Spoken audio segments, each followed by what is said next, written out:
The harsh Arizona sun beat down on Sarah Miller's pale skin as she stumbled through the canyon, her cracked lips bleeding, her family gone. 3 days without water had left her delirious, crawling on hands and knees when her legs finally failed. Miles from any settlement, death waited patiently. At dawn, Bishki found her collapsed form, still as stone against red earth. The Apache scout approached cautiously, dark eyes studying the white woman enemy by birth, yet human, in her suffering. He knelt beside her, offering his precious water pouch in a gesture that defied generations of bloodshed. Could this act of mercy between sworn enemies truly heal wounds carved by a century of war? Would the whispered promise beneath juniper trees survive in a land where both their peoples were fighting to exist? Before we jump back in, tell us where you're tuning in from, and if this story touches you, make sure you're subscribed, because tomorrow, I've saved something extra special for you. Sarah had carried the photograph until her strength failed. Now, it lay in her pocket, edges worn smooth from constant handling, the last remnant of a life dissolved like morning mist. Her fingers had traced their faces so often she could feel them even in darkness. Thomas, her husband of 12 years, with his steady gaze and reliable hands. Emma, 9 years old with her mother's auburn hair. And little James, just turned 5, gap-toothed and mischievous. 3 days earlier, they had been a family. 3 days earlier, the wagon train had been intact, 13 families strong, making their way west toward promises of land and prosperity. Now Sarah alone remained. The attack came at dusk. Sarah had wandered downstream to wash clothes, Emma helping beside her, when the first screams carried through cottonwood trees. She grabbed her daughter's hand and ran toward the chaos, only to freeze at the ridge overlooking their camp. Flames engulfed 3 wagons. Bodies lay scattered. Men on horseback, some in buckskins, others in tattered cavalry uniforms, fired rifles and whooped battle cries. "Stay here," she told Emma, pushing her daughter into dense brush. "Don't move until I come back." Sarah never saw her daughter again, never saw James or Thomas again either. She'd made it halfway to the wagons when something struck her head from behind. Night swallowed her. She awoke to silence and smoke. The attackers, whoever they were, had gone, taking everything of value. Sarah stumbled among the dead, finding faces she'd known from months on the trail. Thomas lay beside their wagon, rifle still clutched in his hand. Of James and Emma, she found no trace. Emma? Her voice cracked in the stillness. James? Dawn broke as she searched the surrounding wilderness, calling until her voice gave out. They were gone, taken, or fled, or lost in the vastness. With shaking hands, she buried her husband beneath a cairn of stones, murmuring prayers remembered from childhood. Sarah gathered what little remained, a water skin, a knife, the photograph. Instinct told her to follow the wagon tracks back east, find help at the last outpost they passed. But that was over a week's journey. Emma and James must have run west. 3 days she'd searched. 3 days without finding a trace. 3 days of her water running low, then empty. Delirium came in waves by the 3rd day. Sarah had been a schoolteacher back in Illinois, educated and respectable. Now she crawled like an animal, tongue swollen, skin blistered by sun. Sometimes she saw Thomas walking ahead, turning to beckon her forward. Sometimes she heard Emma, laughing just beyond the next rise. "I'm coming," she whispered, though no sound escaped her cracked lips. When her legs finally failed her, Sarah collapsed against red stone. The canyon walls wavered in her vision, dancing with heat. She fumbled for the photograph, needing to see their faces one last time, but her fingers had no strength to retrieve it. Death, she thought, would not be unwelcome. Let her join Thomas. Let her search for her children in whatever came after. Sarah closed her eyes against the merciless sky, Time passed unmeasured. Sarah floated in darkness, occasionally roused by distant sounds, a hawk's cry, the whisper of wind, the soft fall of footsteps. Footsteps? Consciousness returned like a slap. Someone approached. Sarah tried to call out, but her throat produced only a faint rattle. She forced her eyes open. A man stood above her, silhouetted against the dawn sky. Not Thomas. Not a settler or soldier. His black hair hung in 2 braids, adorned with beads and feathers. A knife gleamed at his belt. Apache. Fear would have surged through her if she'd had strength for it. The newspapers back east told stories of Apache raiders, merciless, savage. Better to die of thirst than at their hands, the stories went. Yet, as Sarah's vision cleared, she saw something unexpected in the man's face. Not cruelty or hatred, but caution. Concern even. He knelt beside her, movements deliberate, as if approaching a wounded animal that might bolt. From a decorated pouch at his belt, he withdrew a water skin of his own. The sound of liquid sloshing. Inside was the most beautiful thing Sarah had ever heard. Gently, with hands calloused but careful, he lifted her head. The first drop of water on her lips burned like fire. Sarah gasped, tried to grab for more, but her arms wouldn't obey. The Apache held the water skin steady, allowing only small sips. Slow, he seemed to say, though the word was not English. His free hand made a settling motion. Water trickled down Sarah's throat, cool and miraculous.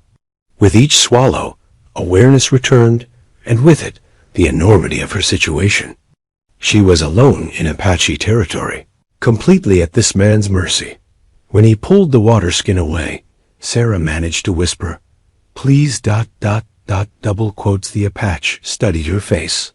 He reached into a pouch and withdrew something, a handful of ground meal, mixed with dried berries. He offered it in his palm. Their eyes met.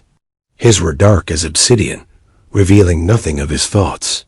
Yet he had given water to an enemy, food to a stranger, life to one prepared for death. Sarah took the offered food with trembling fingers.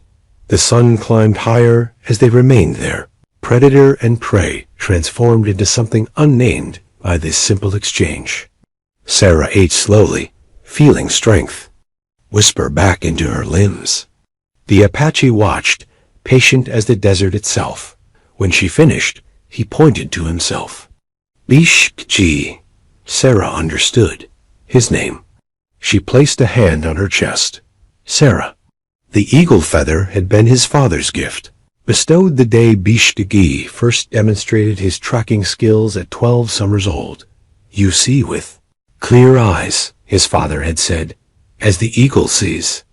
23 years later, the feather remained Bishk's most treasured possession, worn always at his right braid, a reminder of his purpose and his gift. That morning, before finding the white woman, Bishk had risen before dawn, as was his custom. He slipped from the temporary camp where his small hunting party slept, seeking the solitude needed for his prayers. The others would not move until midday. They had meat enough from yesterday's hunt, and no urgent reason to return to the main camp. But Bishk never wasted daylight. He climbed to a high point overlooking the twisting canyon lands, watching the first pale light seep into the eastern sky. The morning ritual was simple. Thanks offered to the 4 directions, to the spirits of his ancestors, to the animals that sustained his people. Bishk removed the eagle feather from his braid and held it toward the lightening sky. The piercing cry came just as he finished, an eagle circling high above, its wings catching the first golden rays. Bishk watched, respectful. Eagles rarely appeared so close to humans. A good omen, perhaps. But then the bird did something unexpected. It dipped one wing and spiraled down, not in hunting dive, but in a deliberate path toward the South Canyon. 3 times it circled, calling. Again, before soaring eastward, Bishk replaced the feather in his braid, considering. His people believed eagles carried messages from the spirit world. This one had clearly meant to direct his attention. "I hear you, brother," he murmured. Gathering his weapons, he left a sign for his companion's stones arranged to show he'd gone south and would return, then set off toward the canyon. The eagle's guidance had never led him astray before. The path descended steeply. Bishkai moved like a shadow, each step precise, silent from decades of practice. His people's survival depended on scouts like him, men who could move unseen through territories increasingly threatened by the white man's presence. Just 30 days earlier, Bishka's band had been forced to abandon their traditional summer grounds. Soldiers had established a new fort barely half a day's ride away. Now they camped in these less hospitable canyons, familiar yet not truly home, waiting for the tribal council to decide whether to accept reservation life or continue resistance. Bishi favored resistance, though he kept such thoughts private. At 35, he had witnessed too many broken promises, too many elders and children dead from disease in the white man's camps. Better to die free than live caged.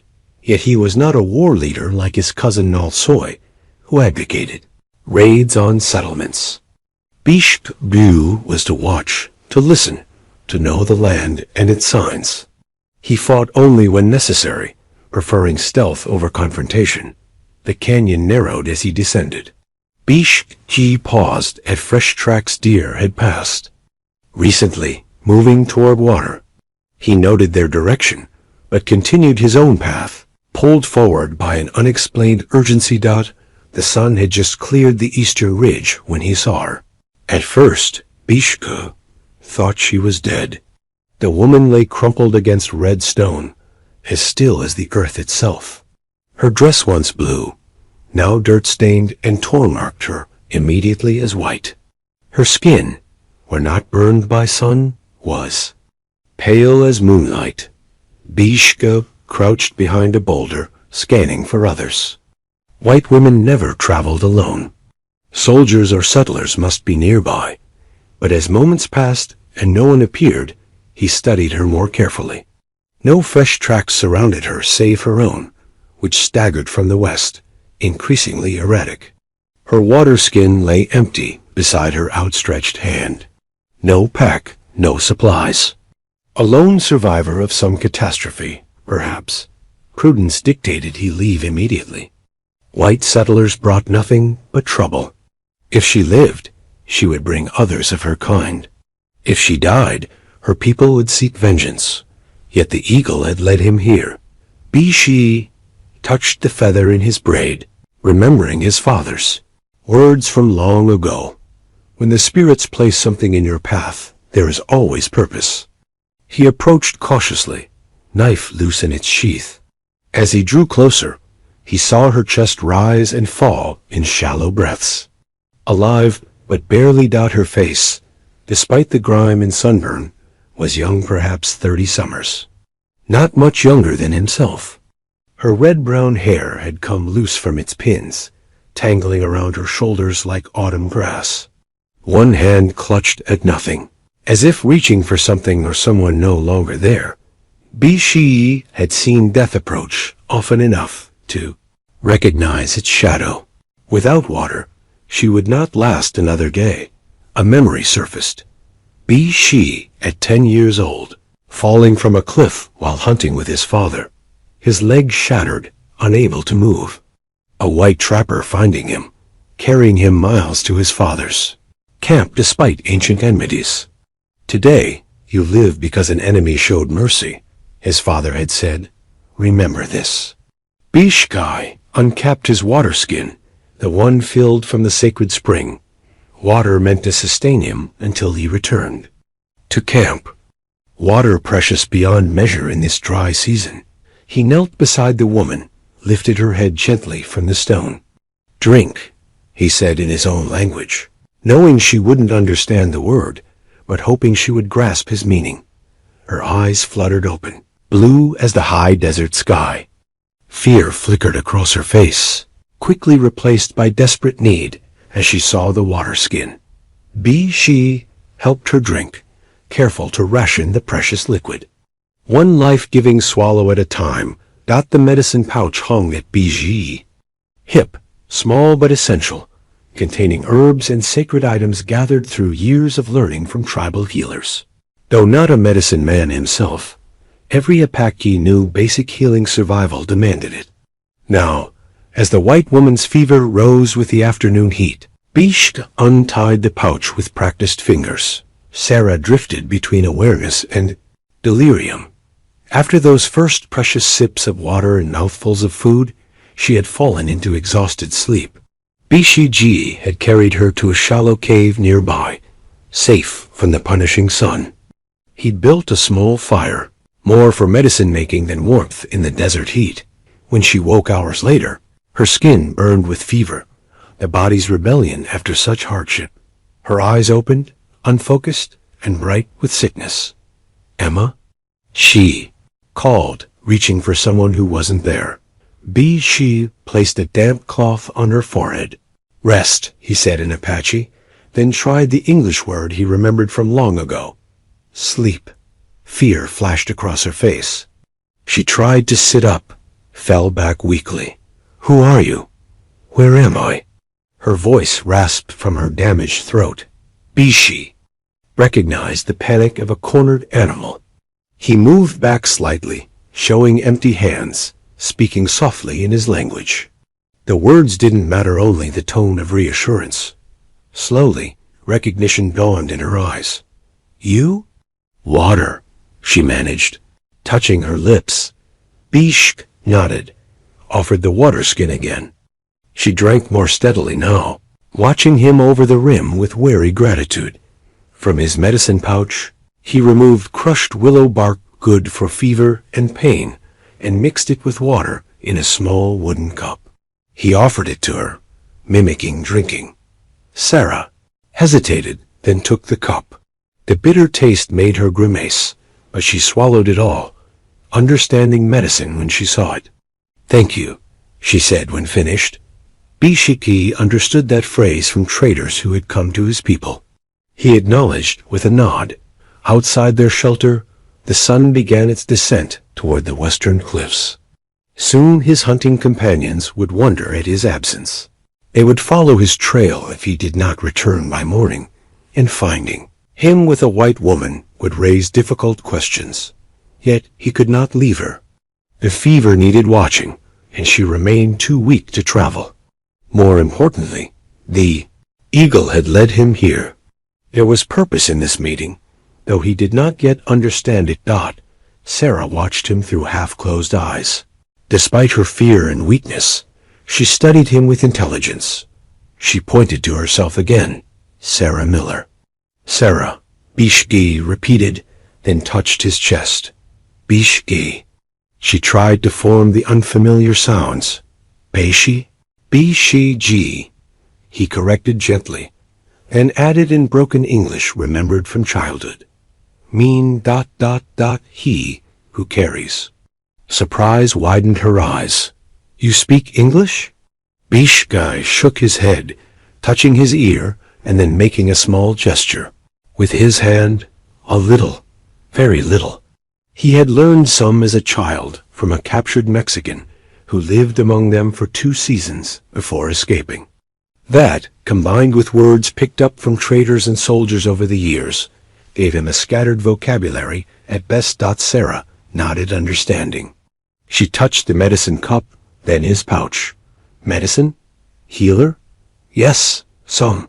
He selected another herb from his pouch, golden seal, and crushed it between his fingers, releasing its pungent aroma.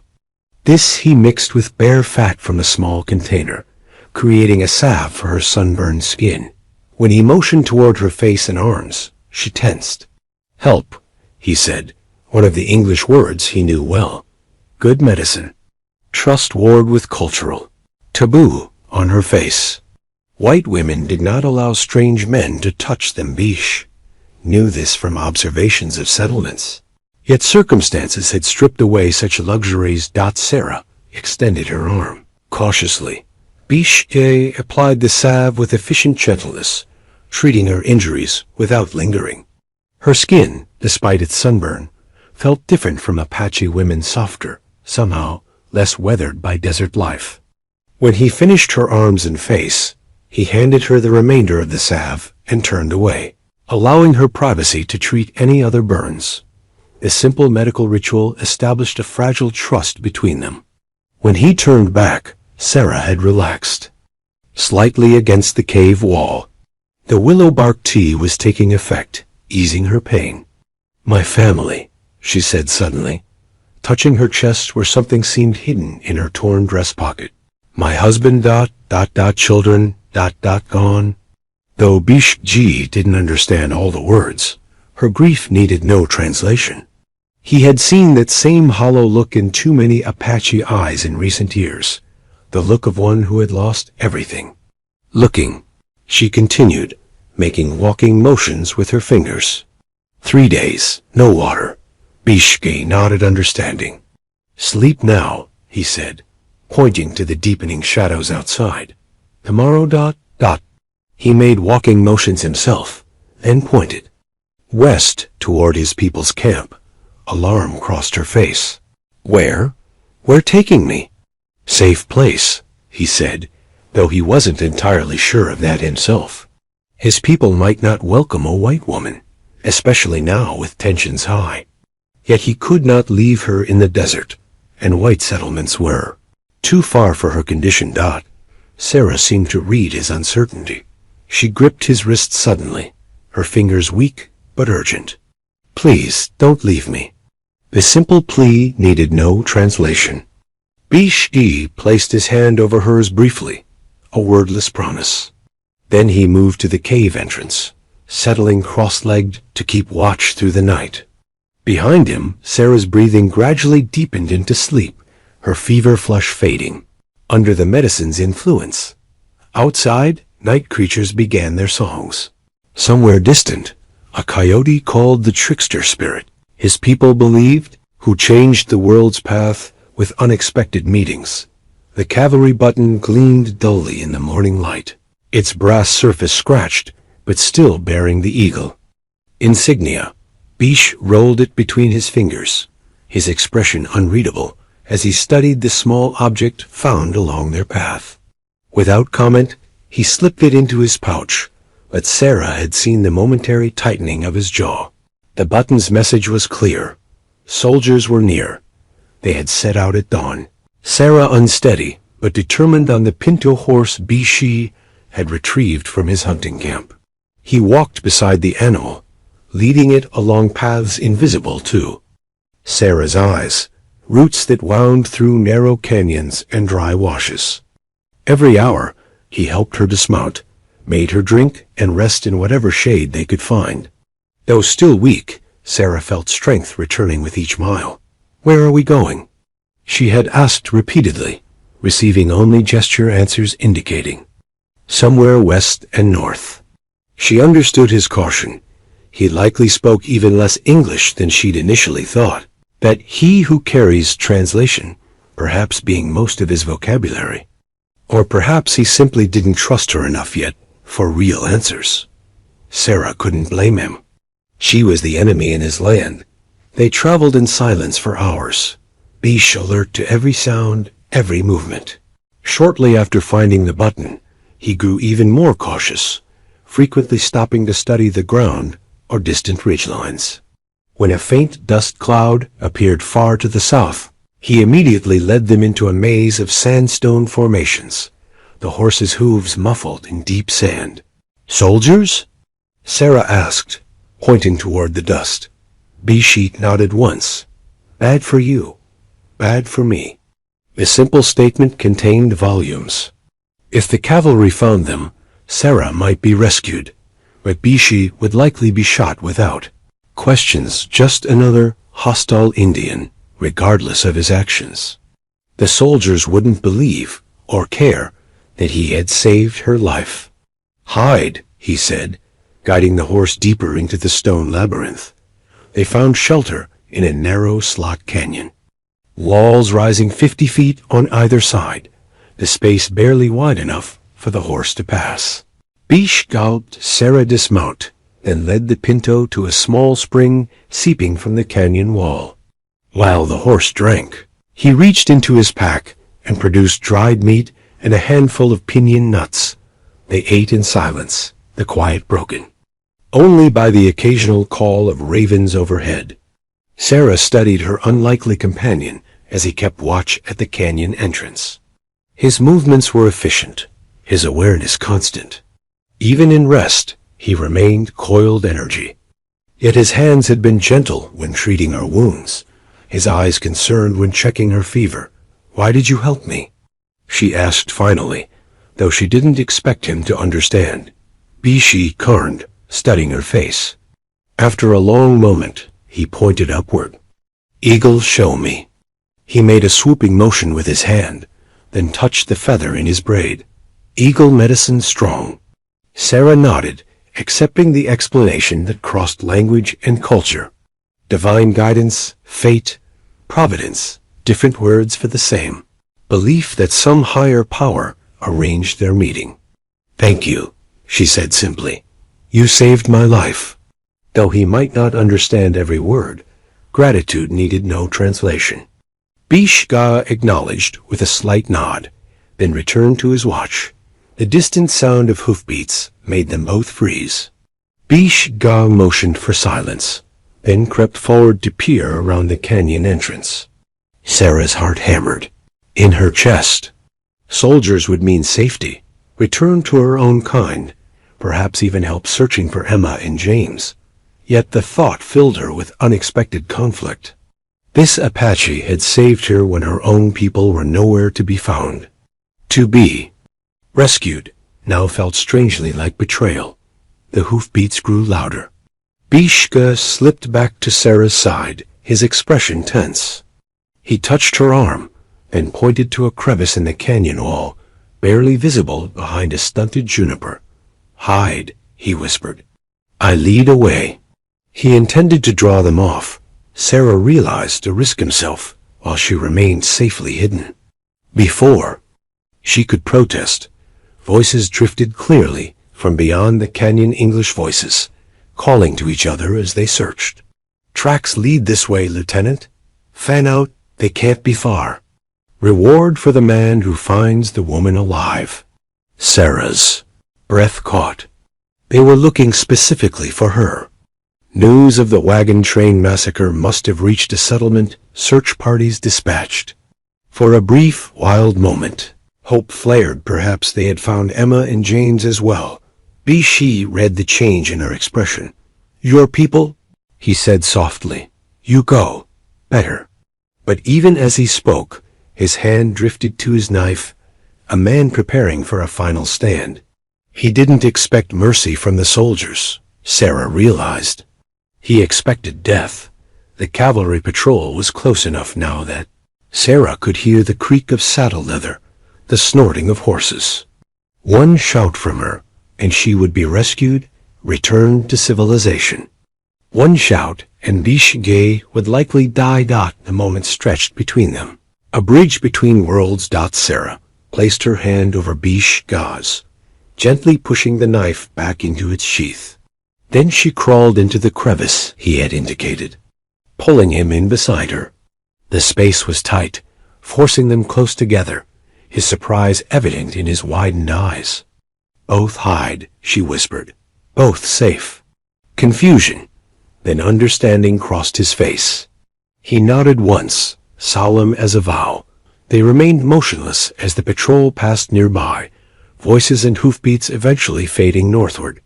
When silence returned, they emerged cautiously. Bishka studied Sarah with new eyes, reassessing everything he thought he knew about this white woman. "Why?" he asked simply. Sarah thought of her lost family, of 3 desperate days searching alone, of water offered when she had nothing to give in return. She touched the place where the photograph rested in her pocket. "You carried me," she said, using his name's meaning. "Now I carry you." The tribal map spread between them was no paper document, but a piece of tanned deerskin, etched with natural pigments in patterns both practical and sacred. Bishk Ju traced one finger along a sinuous line representing a hidden canyon path, then across symbols for water sources, hunting grounds, and places to avoid. The skin map contained knowledge accumulated across generations, knowledge that kept his people alive, knowledge that would be deadly in enemy hands. Sarah watched attentively as he used small pebbles to mark their current position and their destination. After 2 days of travel, they had reached the outer boundaries of Apache territory. From here, dangers multiplied, not just from soldiers, but from his own people's scouts and warriors, who might view Sarah as a threat or valuable hostage. "We hear," BGK said, tapping a pebble. "My people here." He moved his finger several inches across the map to a cluster of markings. 1-day walk. The distance seemed small on the skin map, but Sarah understood it would be challenging. They had traveled mostly at night since their near encounter with the patrol, resting during daylight hours in whatever shelter they could find. Bishi had proven a patient guide, helping her when weakness overcame her, teaching her to move quietly, to notice the subtle signs of water and danger. In turn, Sarah had begun to recognize words in his language, simple things like water, food, rest. She taught him English equivalents, building a fragile bridge of communication between them. Sometimes, in the quiet hours of their hidden camps, she would show him the photograph from her pocket, naming the faces of her lost family, explaining, in simple terms, the life she had left behind in Illinois, her journey west, the attack that had taken everything. Bishi listened without judgment, occasionally asking questions in his limited English or through gestures. Once, studying the photograph, he had shaken his head firmly. "Not Apache," he said, pointing to her description of the attackers. "Others, bad men." Sarah believed him, though it contradicted everything she'd been taught about Indians. The attackers had worn mixed clothing, some buckskins, yes, but also cavalry pieces and settler garb. Renegades or bandits, perhaps, using tribal attacks as cover for their crimes. As Bishkash carefully folded the deerskin map and returned it to a pouch worn against his chest, Sarah wondered what awaited her among his people. Would they view her as Bijaji, did a human being worthy of compassion, or merely as an enemy to be feared or exploited? "Your people, double quotes," she began hesitantly. "Will they welcome me?" Bishkun considered her question, his face revealing little. "Elder wise," he said finally. "Listen first, then decide."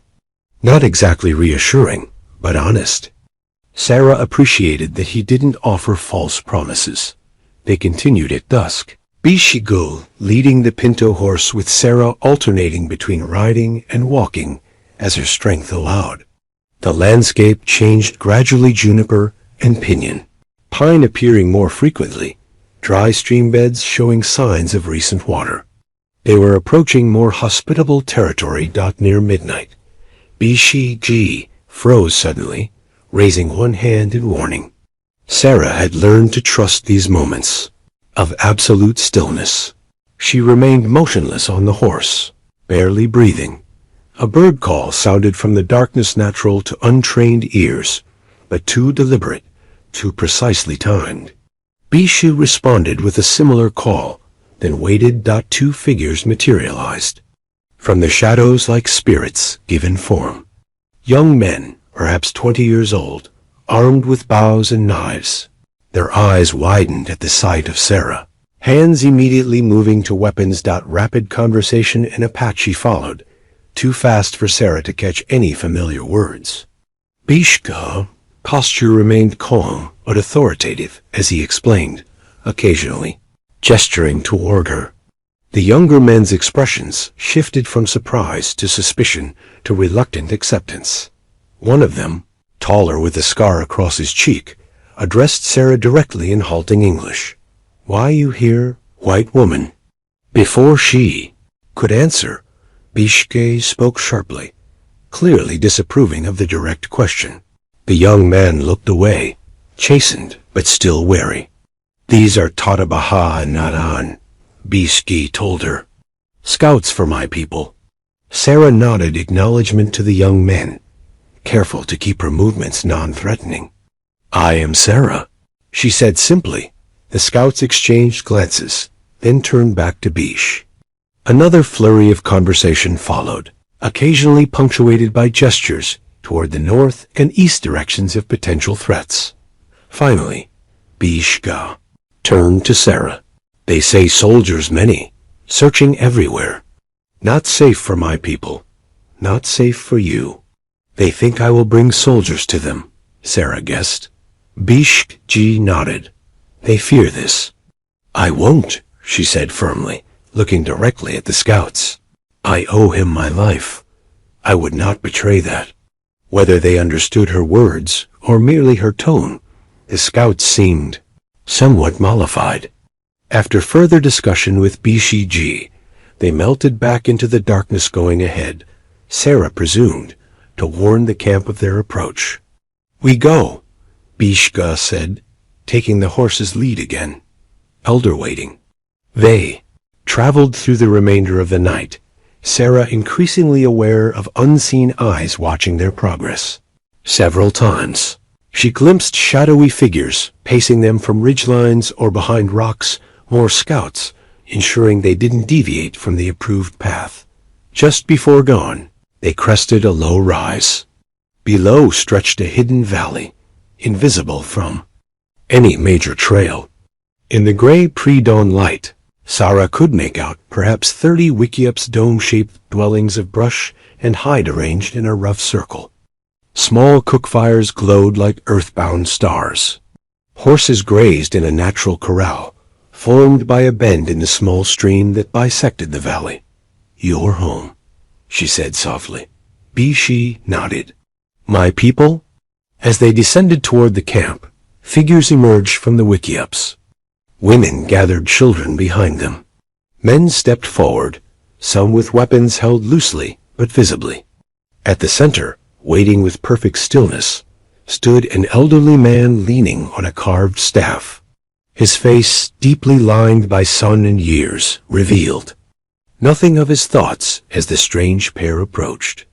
Elder, Bishka said with respect. Stopping at a proper distance, Sarah felt dozens of eyes upon her, judging, wondering, fearing. Her fate rested in the hands of this old man and whatever wisdom he possessed. The elder studied her for a long moment, then spoke a single word, Bishkarn, to Sarah. He says welcome. The elder's peace pipe passed from hand to hand, around the circle of tribal leaders, its carved stone bowl glowing red with each careful draw. The sweet aroma of sacred tobacco mingled with juniper smoke from the central fire. Sarah sat beside Bishi, acutely aware of her outsider status among these solemn faces. Though the elder's initial welcome had granted her entry to the camp, her fate remained undecided. When the pipe reached Bishi, he inhaled with reverence before passing it to the next man. He did not offer it to Sarah some rituals, remained close to outsiders, but his steady presence beside her provided what comfort he could. Hours had passed since their arrival, the sun now high overhead, beating down on the council arbor where 12 men debated her future in words she couldn't understand. The elder, whose name Sarah learned was Hastian Nabahi, man who battles, sat directly across the fire. Despite his advanced age, his eyes missed nothing, studying Sarah with penetrating intensity throughout the proceedings. He spoke rarely, allowing younger leaders to voice concerns and arguments first. One man in particular, Noltsoy, Bishku's cousin with a prominent facial scar, seemed most opposed to her presence. His voice rose repeatedly, gesturing toward the north where cavalry patrols reportedly searched. Sarah didn't need translation to understand his fear that she would bring soldiers to their hidden camp. Bishi responded with measured words, occasionally motioning to the sky, referencing the eagle's guidance, Sarah assumed. He described finding her, their journey, the cavalry patrol they had hidden from together. At one point, he took out the brass cavalry button, passing it around the circle as evidence of the soldiers' proximity, regardless of Sarah's presence. When asked direct questions, Sarah responded as best she could, with Bish Kush translating. Her simple phrases: yes, she had lost her family. No, she hadn't told the soldiers she had seen Apache. Yes, she understood the danger to both herself and them. Finally, after what seemed endless deliberation, the pipe returned to the elder. He drew deeply, exhaled a cloud of smoke toward the sky, then spoke at length. The council listened without interruption, even Naltsoy bowing his head in acceptance of whatever verdict was delivered. When the elder finished, Bishi turned to Sarah. He says you may stay until you are strong. Then we must decide. Again, a temporary reprieve then. Sarah nodded her understanding and gratitude. You will stay with Yellow Bird, Bishko continued. She lost daughters to soldiers many seasons ago. Her wickiup has space. As the council dispersed, an older woman approached, perhaps 60. Her silver-streaked hair bound in traditional style, her face mapped with lines of both hardship and laughter. Yellowbird studied Sarah without smiling, but without hostility. Either. She will teach you our ways, Mijij explained. You must learn quickly. The unspoken message was clear. Sarah's continued acceptance depended on her adaptation to Apache life. She would not be treated as a guest or prisoner, but as someone who must contribute to the community that sheltered her. Thank you, Sarah said to both Bishiji and Yellowbird. To the latter, she added a respectful nod. Yellowbird responded with a brief nod of her own, then gestured for Sarah to follow. As they walked through the camp, Sarah felt the weight of stares, some curious, some fearful, some outright hostile. Children peeked from behind their mothers, quickly pulled back when Sarah glanced their way. One small boy, braver than the rest, darted forward to touch her skirt before running back to his laughing friends. Yellowbird's wickiup stood slightly apart from others, near a stand of juniper trees. The dome-shaped dwelling, constructed of bent saplings covered with brush, hides, and canvas, looked simple from outside, but proved surprisingly spacious within. Central fires were built outside for cooking, but small heating fires could be made inside during colder months. Smoke escaping through a vent at the top. Inside, Sarah found meticulous organization. Bedding rolls lined one wall. Baskets containing foodstuffs, tools, and clothing occupied another. Various implements hung from the framework, a woman's lifetime of accumulated possessions, each with purpose and history. Yellowbird indicated a space where Sarah could place her few belongings, essentially just the clothes she wore and the Maisi photograph in her pocket. Then, without ceremony, the older woman handed her an all sinew and a torn moccasin, demonstrating with quick movements how the repair should be made. Work began immediately. No coddling, no extended rest for the newcomer. Sarah accepted the task gratefully. The familiar rhythm of stitching, not so different from the sewing she had done all her life, gave her hands purpose while her mind processed the extraordinary circumstances she found herself in. As she worked, Yellowbird prepared a simple meal of corn cakes and dried meat, occasionally correcting Sarah's stitching technique with firm but patient gestures. They ate in silence, the only sounds the normal bustle of camp life continuing outside. After the meal, Yellowbird took Sarah to the stream where women gathered, showing her where to wash, where to collect water. The other women kept their distance, watching warily. As evening approached, Bishiji visited briefly, keeping a respectful distance from Yellowbird's dwelling. You are well? He asked Sarah. Yes, she answered, surprised to realize it was true. Despite everything, a strange sense of peace had descended.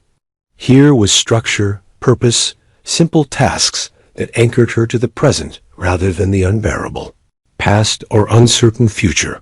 Tomorrow I must hunt, he told her. Yellowbird will teach you. Will I see you? The question slipped out before Sarah could consider its implications. Something flickered in Bishi's eyes, surprise, perhaps, or recognition of the connection forming between them.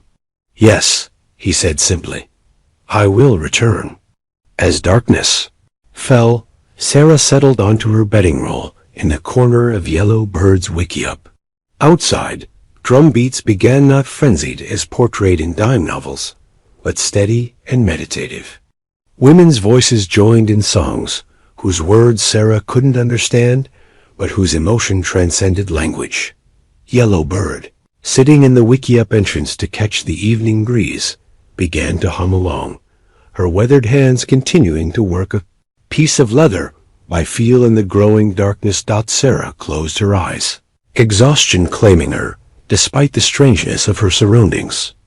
Her last conscious thought was that she had traveled immeasurable distance, not just in miles, but in understanding of a people she had been taught to fear. The grinding stone felt cool beneath Sarah's palms despite the midday heat. Rounded by generations of women's hands, the stone had its own wisdom, teaching proper pressure, correct motion, the patience needed to transform hard corn kernels into fine meal. Yellowbird had presented it to Sarah on her 5th morning in camp, a silent promotion from mending and water carrying to food preparation.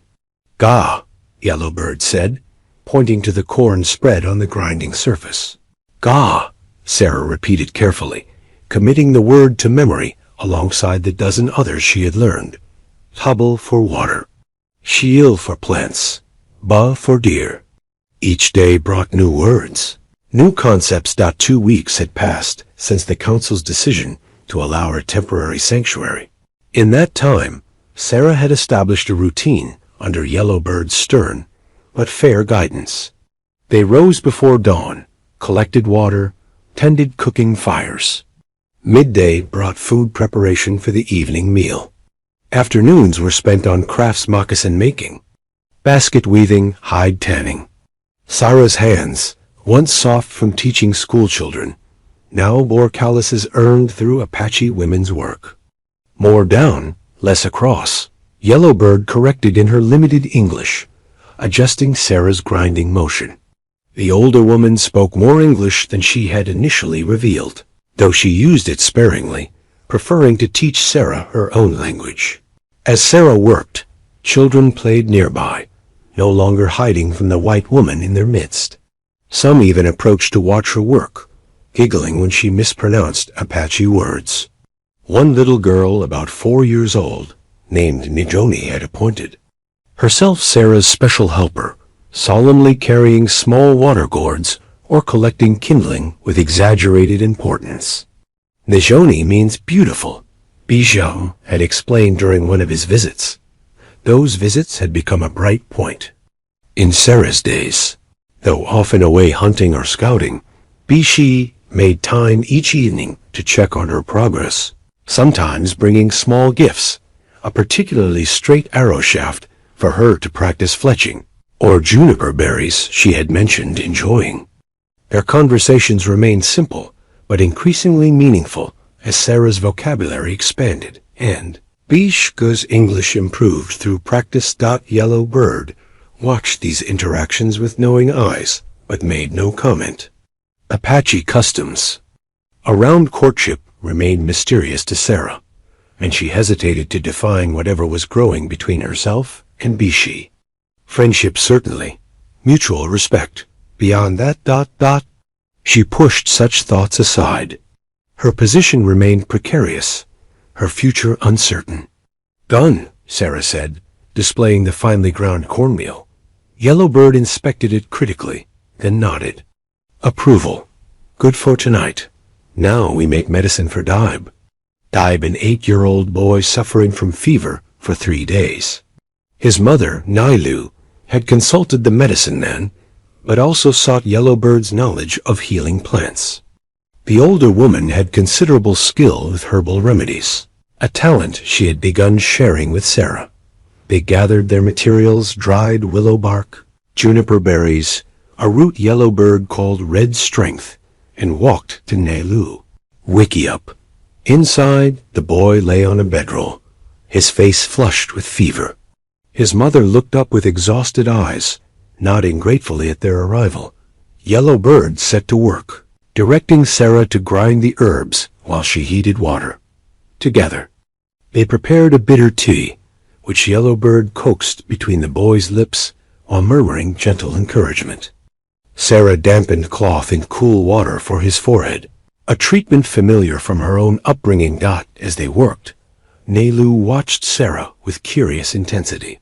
Unlike some who still maintained cautious distance, the young mother seemed genuinely interested in the white woman caring for her son. "You have children?" she asked suddenly in halting English. The question caught Sarah off guard, the familiar pain of loss resurging. "Yes," she answered softly. "A daughter, Emma. A son, James." She didn't add that she didn't know if they still lived. Nailu nodded understanding. "Good mother hands," she said, gesturing to Sarah's gentle care of Dibe. The simple acknowledgement touched Sarah deeply. Here was connection transcending language and culture. Two mothers united by concern for children's welfare. They stayed until Dibe's fever began to ease, his breathing growing less labored. Outside, they found the camp preparing for the evening meal, women gathering around cooking fires, men returning from hunting or scouting. Yellowbird directed Sarah to their own cooking area, where the cornmeal awaited transformation into cakes. As Sarah worked, she became aware of a subtle shift in the atmosphere. Women who had kept their distance now nodded greeting. Men who had ignored her presence acknowledged her with respectful distance. Word of her help with Dibe had spread, it seemed. Bishk approached as the meal neared completion, returning from a hunting trip with 2 rabbits for Yellowbird's cookpot. His eyes found Sarah immediately, warming with something beyond mere friendliness. "You helped Dibe," he stated, clearly having heard the news. Sarah nodded. "Yellowbird taught me the medicine." "You learn quickly," he said, genuine approval in his voice. Then, with careful deliberation, "Tonight there is storytelling, special stories of our people. Elder says you may come." The invitation represented significant progress. Cultural stories were not shared casually with outsiders. That the elder Hastian Nabahi had specifically included her suggested growing acceptance. Later, seated at the edge of the storytelling circle, Sarah listened as elders recounted tales of creation, of trickster coyote, of ancestors' migrations. Though she understood perhaps 1 word in 5, the rhythm and emotion transcended language barriers. Children leaned forward, wide-eyed at dramatic moments. Adults nodded at familiar wisdom. Even Naltsoy, still wary of her presence, seemed to forget his suspicion in the magic of shared heritage. Beside her, Bishka occasionally whispered translations of key points. His shoulder brushed hers, a warm presence in the cooling desert night. When the final story ended, a tale of how Eagle gained his sharp vision, he turned to her. "Tomorrow, I teach you to shoot bow," he said quietly. "You must learn to hunt, to protect yourself." The offer represented more than practical skill sharing. It acknowledged her as someone with a future among them, someone worth investing in. "Thank you," Sarah replied, the simple phrase inadequate for the emotion behind it. As they walked back toward Yellowbird's wickiup, the stars scattered like cornmeal across the black sky. Sarah realized she had gone an entire day without thinking of returning to white settlements. The thought should have alarmed her. Instead, it felt like the first step on a new path, one she hadn't sought, but increasingly didn't wish to leave. Sarah's journal had survived against all odds. Found in the deep pocket of her dress weeks after her arrival, the small leather-bound book had once contained lesson plans for her Illinois schoolhouse. Now, its remaining blank pages served a new purpose, recording Apache words, customs, and medicinal knowledge. Yellowbird had provided a stick of charcoal for writing, watching with curious approval as Sarah carefully documented each day's learning. Dilsey, Sarah wrote, sounding out the tribe's name for themselves. Below it, she added notes about clan relationships, kinship terms, proper greetings. On another page, she sketched medicinal plants with their Apache names and uses. The journal became her anchor to both worlds, the educated woman she had been and the survivor she was becoming. "What words you write today?" Bishk asked. Finding her at the stream's edge, journal open on her lap. 2 months had passed since her arrival. Summer heat had intensified, making afternoon work impossible and driving the tribe to seek shade during midday hours. "Plant names," Sarah replied, showing him her careful drawings. "Yellowbird taught me about the purple flower that helps coughs." Bishk Ji nodded approval. "Good medicine. Your memory's strong, but paper memory stronger." He settled beside her on the smooth stone, respecting proper distance, yet close enough for conversation. Their relationship had evolved into something undefined by either culture, not quite courtship, beyond mere friendship. They spoke more freely now, Sarah's Apache vocabulary expanding daily, Bishi's English improving through their exchanges. "Your people had books?" Sarah asked, having wondered about Apache literacy. "Some. Medicine men keep knowledge draw on hides, on canyon walls." He gestured to her journal. "Different, but same purpose." The simple observation bridged their worlds, recognizing parallel traditions rather than just differences. Such moments occurred more frequently now, points of connection rather than division. "I have news," Bishk said, his expression turning serious. "Hunters return with word of settlers. Many wagons moving west, soldiers with them." Sarah's heart quickened. More settlers meant increased tension, greater danger for the Apache and potentially news of her missing children. "How far?" she asked. 2 days' ride north, following River Valley. He studied her face. "You wish to go to them?" The question contained layers of meaning. Did she wish to return to her own kind? Did she still seek her lost children? Did she consider her time with the Apache temporary?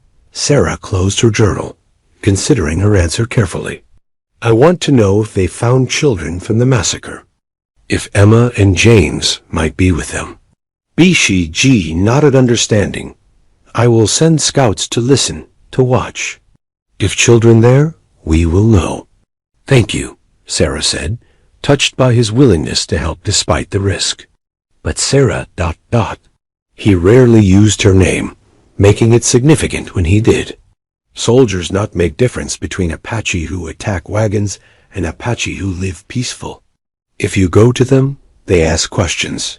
"Where you been? Who help you?" They follow. The implication was clear. Her return to white society could endanger those who had saved and sheltered her. "I know," she acknowledged softly. "I wouldn't betray your location. I would say I survived alone." They believe this? His skepticism was warranted. Sarah had no answer. The truth was, soldiers and settlers looking for someone to blame for the increasing tensions would likely dismiss her account, especially if she defended Apache innocence in a wagon train attack. Their conversation was interrupted by commotion from the camp. Horses galloped in, riders shouting urgent news. Bishk stood immediately, helping Sarah to her feet. "Come, something happens." They hurried back to find the camp in organized chaos. Women packed essential belongings, while men gathered weapons and horses. At the center, Hastian Nabahi listened to a dust-covered scout's report, his aged face grave. "What's happening?" Sarah asked as they approached. "Soldiers found tracks to South Valley," Bishk Ji translated after listening to the scout's news. 30, maybe 40 bluecoats with Indian guides, searching whole canyons. Cold fear gripped Sarah, though this camp remained hidden in a Northern Valley, discovery seemed increasingly inevitable as search patterns expanded. The elder spoke directly to Bish, who nodded solemnly before turning to Sarah. "We must move camp. Tonight. Elder says women, children. Elders go to high summer grounds early this year. Warriors stay to watch soldiers, to lead them away if needed." "What about me?" Sarah asked, uncertain where she fit in this division. She relayed her question to the elder, who studied Sarah thoughtfully before responding. "He says you have choice." Bish translated. "Go with women and children safer, but hard journey. Or ... He hesitated. "We find way to return you to settlers." The camp's activity continued around them as Sarah absorbed the elders' words. Here was the opportunity she had both wanted and dreaded, a chance to return to her own people, perhaps to resume her search for Emma and James. Yet the thought of leaving filled her with unexpected grief. "What would you choose?" she asked Bishi quietly. His eyes held hers, revealing more than his careful words. "I go with warriors, my duty there." Pause then, "But I would know you are safe with our people." Not a direct answer, yet message enough. He wanted her to stay, though honor prevented him from asking directly when she had lost children who might still live. Sarah opened her journal, touching the pages filled with Apache knowledge, with evidence of her growing place among them. 2 months ago, she had been dying alone in the desert. Now she stood within a community that, while still not fully her own, had given her purpose and belonging. "I will go to the summer grounds," she decided. "I can help with children, with medicine." Relief flickered across Bijika's face, quickly masked by practical concerns. "Journey hard. 3 days climbing. You are stronger now, but I can do it," Sarah assured him, closing her journal with finality. "Yellow Bird will show me how." As twilight approached, the camp divided according to plan. Women loaded travois with essential supplies, while men prepared weapons and discussed strategy. Sarah worked alongside Yellow Bird, packing medicinal plants and helping to dismantle their wickiup. Bishi found her as darkness fell, the last preparations nearly complete. In his hands, he held a small leather pouch. "For writing," he said, offering it to her. Inside, Sarah found charcoal sticks wrapped in protective hide. Summer grounds have white clay too. Good for making marks. The simple gift acknowledged her need to maintain her journal, to continue bridging worlds through written words. "Thank you," she said, touched by his thoughtfulness. Around them, families said difficult goodbyes, uncertain when they would reunite. Sarah felt the weight of similar parting, though she and Bishiji shared no formal bond. "Be careful," she told him, the inadequate words carrying deeper meaning. "You also." He hesitated, then added something in Apache too complex for her limited vocabulary. "What does that mean?" she asked. The wanted poster lay on the woven mat between them, its crude illustration unmistakably depicting Bishiji. $50 reward for Apache Scout, the text proclaimed. Wanted for abduction of white woman. Below, in smaller letters, Sarah Miller, schoolteacher, taken during wagon train attack. Presumed captive. Sarah stared at her own name printed in stark black letters, at the description of her as a captive. 3 months had passed since her arrival among the Apache, 3 months of gradual acceptance, of learning, of finding unexpected purpose in her new life. Now this paper brought reality crashing back, threatening everything. "Hunter find in soldier camp," explained Tatabaha, the young scout who had first encountered Sarah and Bish on their journey to the tribe. "Many papers. Soldiers show to all settlements." The summer camp had been established for nearly a month. Collection of temporary brush shelters situated on a high plateau, offering cooler temperatures and mountain springs.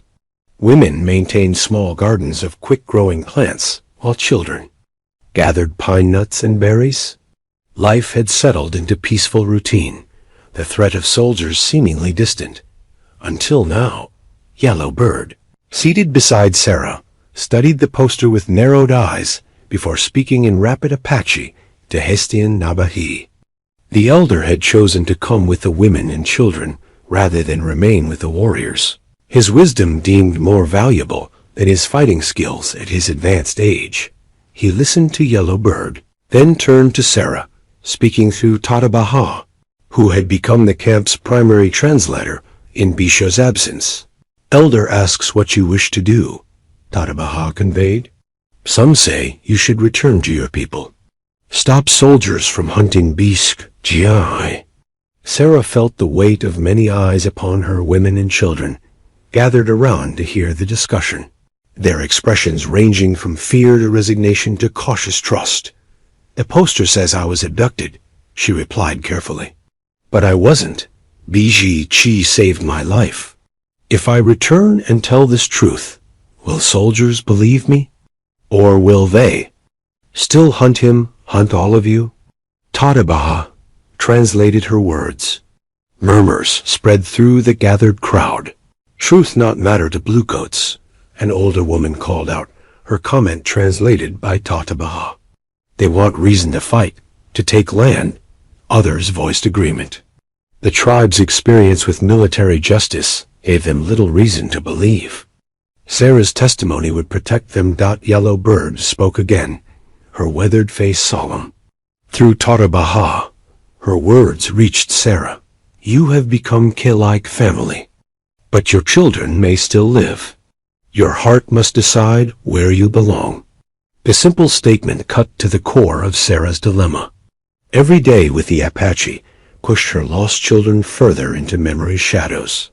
She still thought of Emma, and James still prayed for their safety, but the sharp anguish had gradually transformed into a quieter grief. Had she given up too easily? Was adaptation to this new life a betrayal of her maternal duty? I need to think, Sarah said finally, rising from the circle. None attempted to stop her as she walked to the edge of the plateau, seeking solitude. To untangle her conflicted heart, the view stretched endlessly, mesas and canyons, painted in shades of red and gold by the afternoon sun. Somewhere far below, Bishi and the other warriors shadowed the soldiers' movements, risking their lives to protect the tribe. Somewhere even further, perhaps in a settlement or fort, her children might be waiting, believing their mother dead. Sarah's hand went to her pocket, touching the worn photograph through the fabric. Then, in a gesture that had become equally habitual, she touched the beaded bracelet Yellow Bird had given her to mark her first full moon cycle with the tribe. 2 worlds, 2 loyalties, 2 paths forward, neither without paying. Her solitude was eventually interrupted by soft footsteps. Turning, she found Nijoni, the little girl who had appointed herself Sarah's helper. Without speaking, the child placed a small bunch of wildflowers in Sarah's hand, then nestled against her side, offering wordless comfort. Sarah stroked the girl's dark hair, remembering how she had done the same for Emma. The simple human connection bridged past and present, clarifying her thoughts. When she returned to the council circle, her decision had crystallized. I will not leave, she announced.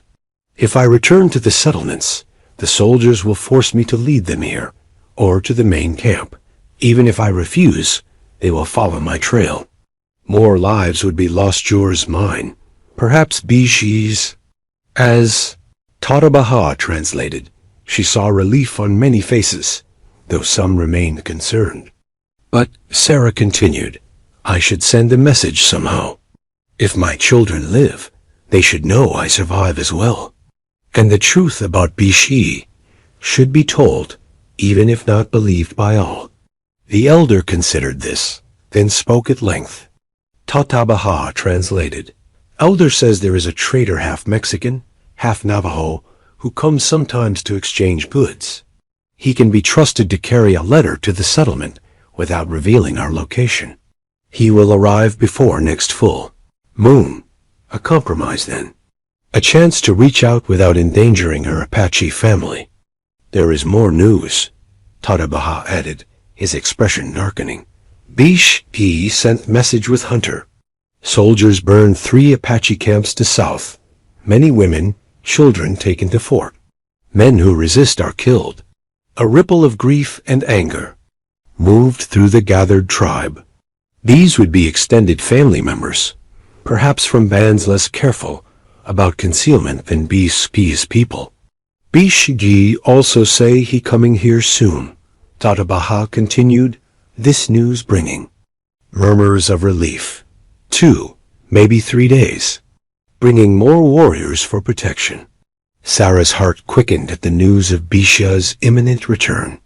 1 month of separation had felt far longer than expected, his absence a persistent hollow space in her daily life. There is one more thing, Tatabaha said, seeming uncomfortable. Bish-G learn about children from wagon train. Sarah froze, every sense suddenly alert. My children? Emma and James? Tatabaha spoke with the elder, clarifying details before answering. Some children found by soldiers, taken to fort, then east to school for Indian children. Not no names or numbers. Bishk will bring more information when he comes. Indian children. Not necessarily her own, yet hope flared painfully in Sarah's chest. If Apache children had been taken, perhaps white children had been found as well. Or perhaps Emma and James, in the chaos of the attack, had been mistaken for mixed-blood children and taken along with captive Apache youth. The possibility, however faint, strengthened her resolve to send a letter east. If her children lived, she would find them not by abandoning her new family, but by building a bridge between worlds. That night, under Yellowbird's guidance, Sarah began drafting her letter on precious paper provided from the elder's own carefully guarded supplies. The words came slowly, each carefully chosen to convey truth without endangering those who had saved her. I live among friends, she wrote, not as captive but as willing guest, saved from certain death by one the army now unjustly hunts, ... The wedding pendant caught the firelight, its polished blue stone suspended from a leather cord, adorned with intricate beadwork. Yellowbird held it carefully, almost reverently, as she explained its significance to Sarah. For my daughter, she said in her improved English, touching the stone with one weathered finger. When she marry, now for you. Sarah stared in surprise, both at the gift and its implication. Yellowbird, Bishik, and I haven't spoken of marriage.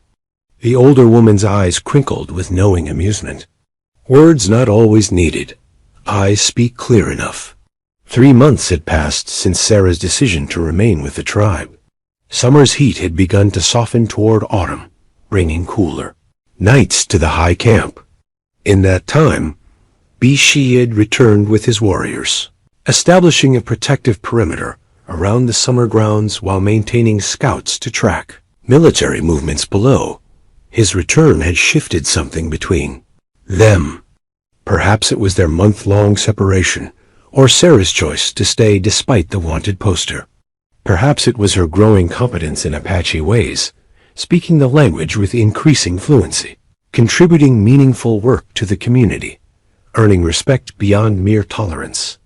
Whatever the cause, their relationship had deepened into something neither spoke of directly, yet both acknowledged through small gestures.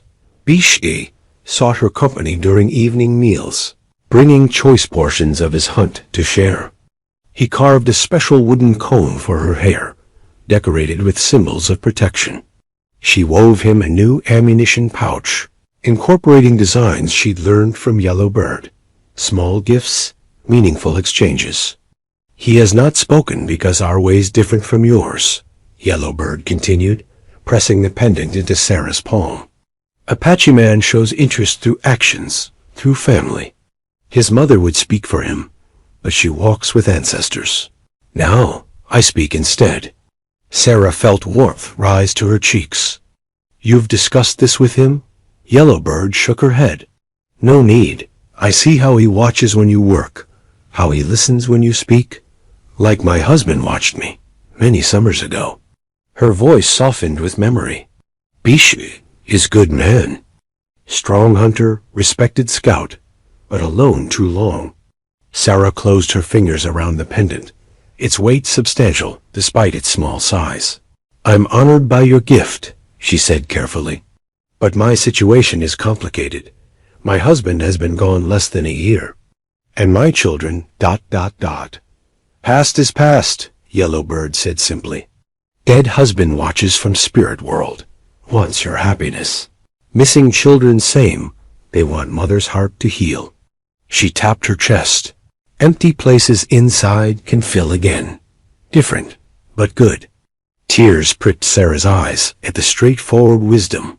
In her former life, Victorian propriety would have demanded extended mourning, perhaps even lifetime widowhood. Here, among people who faced death's reality constantly, life's continuation took precedence over social convention. I don't know if I'm ready, Sarah admitted.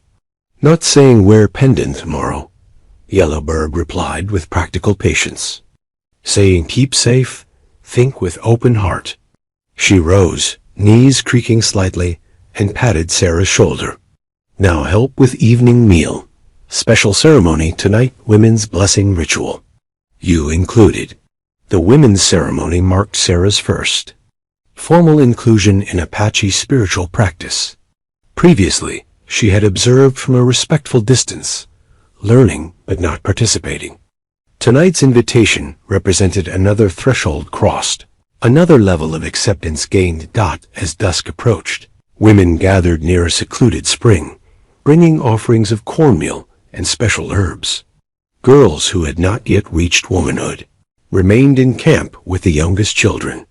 All others, from new mothers to eldest grandmothers, formed a circle around a small fire. Sarah followed Yellowbird's lead, mimicking gestures and repeating prayers in carefully memorized Apache. The ritual celebrated women's strength, honored ancestral mothers, and blessed the tribe's continued fertility. Under a rising half-moon, Sarah felt unexpected connection to this ancient tradition so different from her childhood church services, yet somehow familiar in its reverence for life's mysteries. Afterward, returning to camp, Sarah encountered Bish near the central fire. He stood as she approached, a gesture of respect she had come to recognize as distinctly his, not required by tribal custom, but offered by personal choice. The ceremony was beautiful, she told him in Apache, her vocabulary now sufficient for meaningful conversation. Good.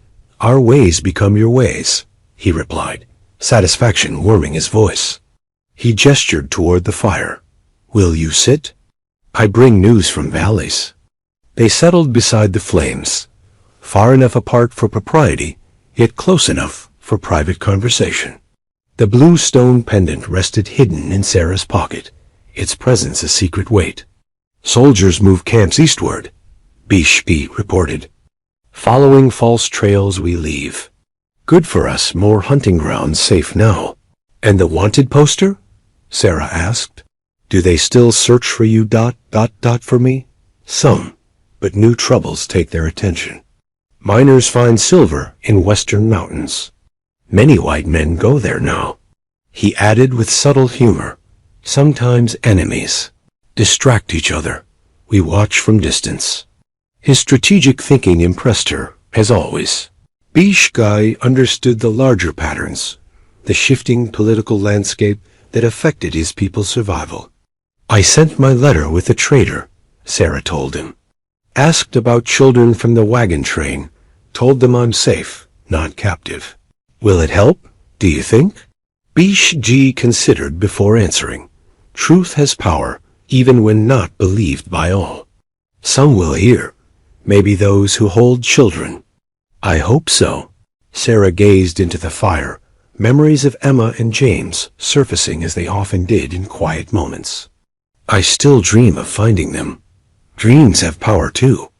Bishi hesitated, then added, if children found, what then?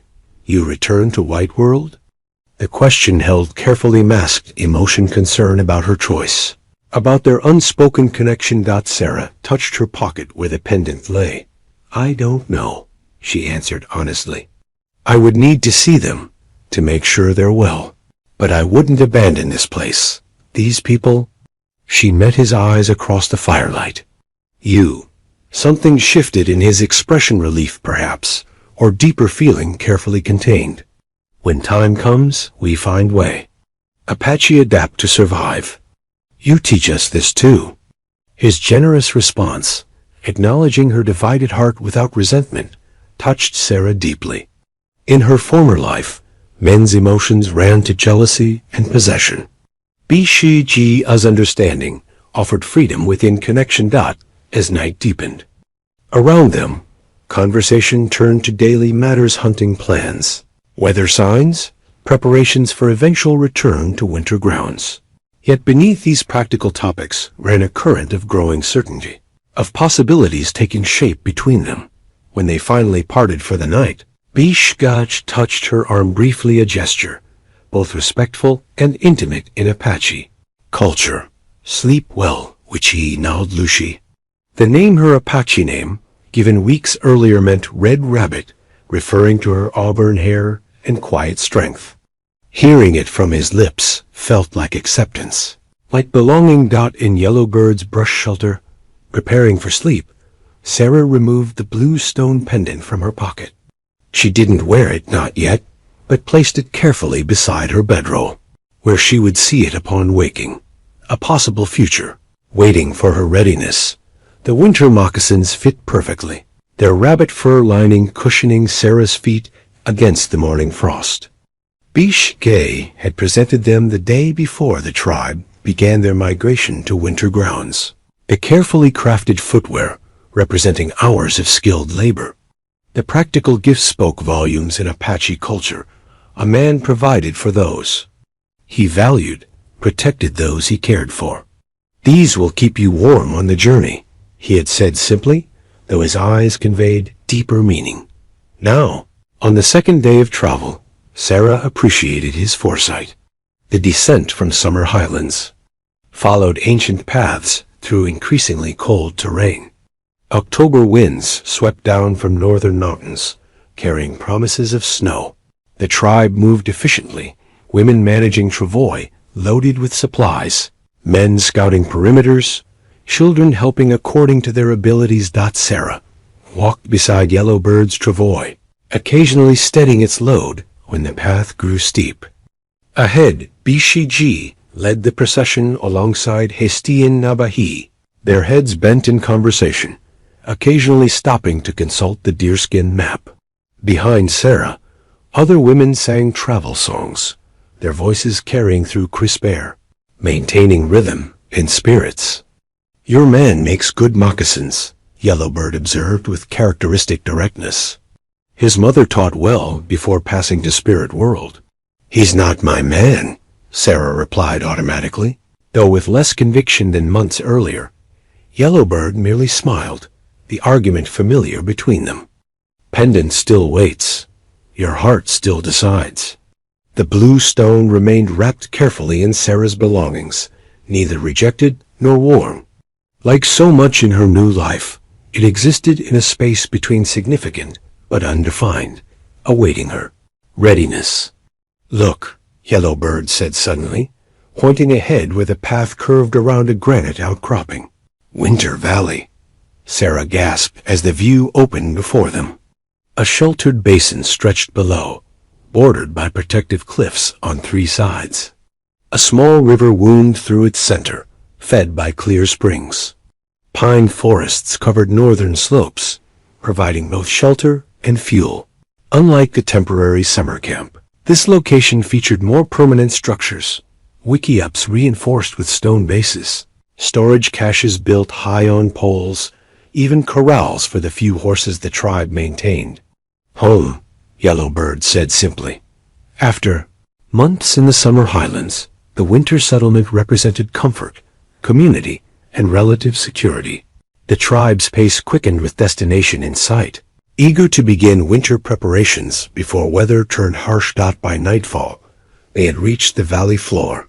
Families reclaimed their winter dwellings, repairing summer damage, rebuilding, cooking fires.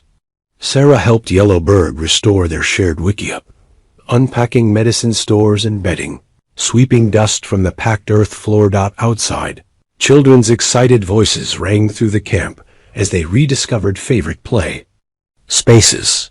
Dogs, brought down from summer grounds days earlier by young hunters, greeted their families with enthusiastic reunion. The atmosphere hummed with purposeful energy. Winter would bring both rest and challenge, requiring thorough preparation. As darkness fell, the elder called for a Thanksgiving ceremony. The tribe gathered around a central fire, offering prayers to the four directions and to ancestors watching from the spirit world. Gratitude for safe passage, for summer's abundance, for continued freedom. When formal prayers concluded, celebration began. Drums emerged, accompanied by flutes and rattles. Dancers moved around the fire first, men performing hunting stories, then women with harvest movements. Children watched wide-eyed, some old enough to join with halting steps, learning their heritage through body and rhythm. Sarah sat beside Yellowbird, watching Bishi join the men's dance. His movements displayed strength and precision, telling stories of eagle's flight, deer's grace, warrior's courage. Other women noticed her attention, exchanging knowing glances. Sarah's relationship with Bishi had become gentle camp gossip, observed with generally approving interest. When men's dances concluded, Bishi joined them, offering a wooden cup of pine nut tea. "Tomorrow hunting begins," he said. "Winter stores need filling before snow. You'll be gone?" Sarah asked, trying to mask disappointment. 4 days, maybe 5. Big hunt, many men together. He gestured toward distant mountains. Elk moved down. From high places now? Good hunting time. Yellowbird excused herself to speak with other elders, leaving them in proper semi-privacy visible to all, but conversation unheard. "I'll miss," Sarah began, then caught herself. Such direct expression of feeling wasn't typical in Apache interaction. "The camp will be quiet without the hunters," she amended. Bishi smiled slightly, understanding her unspoken sentiment. "Before I go, will you walk with me? There is something I would show you." Curious, Sarah followed him away from the central fires, toward the river's edge where moonlight silvered flowing water. Other couples strolled nearby, young men and women in traditional courtship, keeping appropriate distance under watchful family eyes. "Winter camp different from summer," Bishkai explained as they walked. "Here, families stay close. Stories told, skills taught, bonds grow stronger. It feels more permanent," Sarah observed. "More like ... home." "Yes." He stopped beside a smaller wickiup standing slightly apart from family groupings. "This one empty now. Built for my brother before bluecoats killed him 2 winters ago. His wife returned to her family's dwelling." He gestured to the simple structure. "It could be good dwelling for you. More privacy than Yellowbird's wickiup. Still close for safety." Sarah understood what remained unspoken. The offer represented independence, recognition of her status as neither dependent child nor married woman, but as a valued individual capable of maintaining her own dwelling. Yet its proximity to Bishiju's own family space suggested potential for future developments between them. "Thank you," she said, genuinely moved by the thoughtful arrangement. "I would like that." They stood quietly together, watching moonlight play across rippling water. After comfortable silence, Bishi spoke again, his voice thoughtful. "When I found you in Canyon, I followed Eagle's guidance. Did not know why spirits led me there." He glanced at her profile, silver in moonlight. "Now I understand." The simple statement contained profound meaning, acknowledgement of purpose in their unlikely meeting, of divine intention in their connection. The school teacher in Illinois would never have believed this path, Sarah replied softly. Yet here I stand, and it feels ... Right, he finished when she hesitated. Yes, right.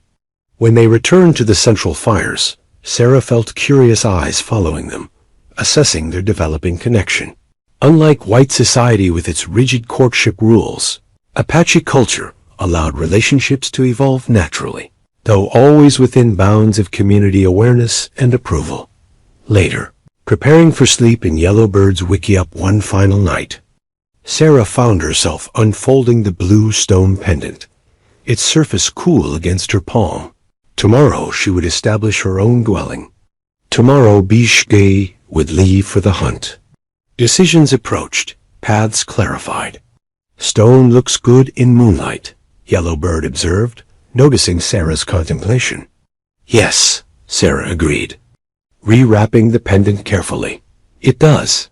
Outside, the night deepened toward winter, stars emerging in crystalline clarity above their sheltered valley. Within the settlement, families nestled into winter patterns, secure in ancient rhythms of survival and connection. The military letter's official seal had been broken, its contents read by multiple hands before reaching the tribal council. Written in formal language on army stationery, it detailed plans for the pacification and relocation of all hostile Apache bands within Arizona territory. Dates, troop movements, supply arrangements all spelled out with cold precision. The final paragraph left no room for misinterpretation. No exceptions shall be granted.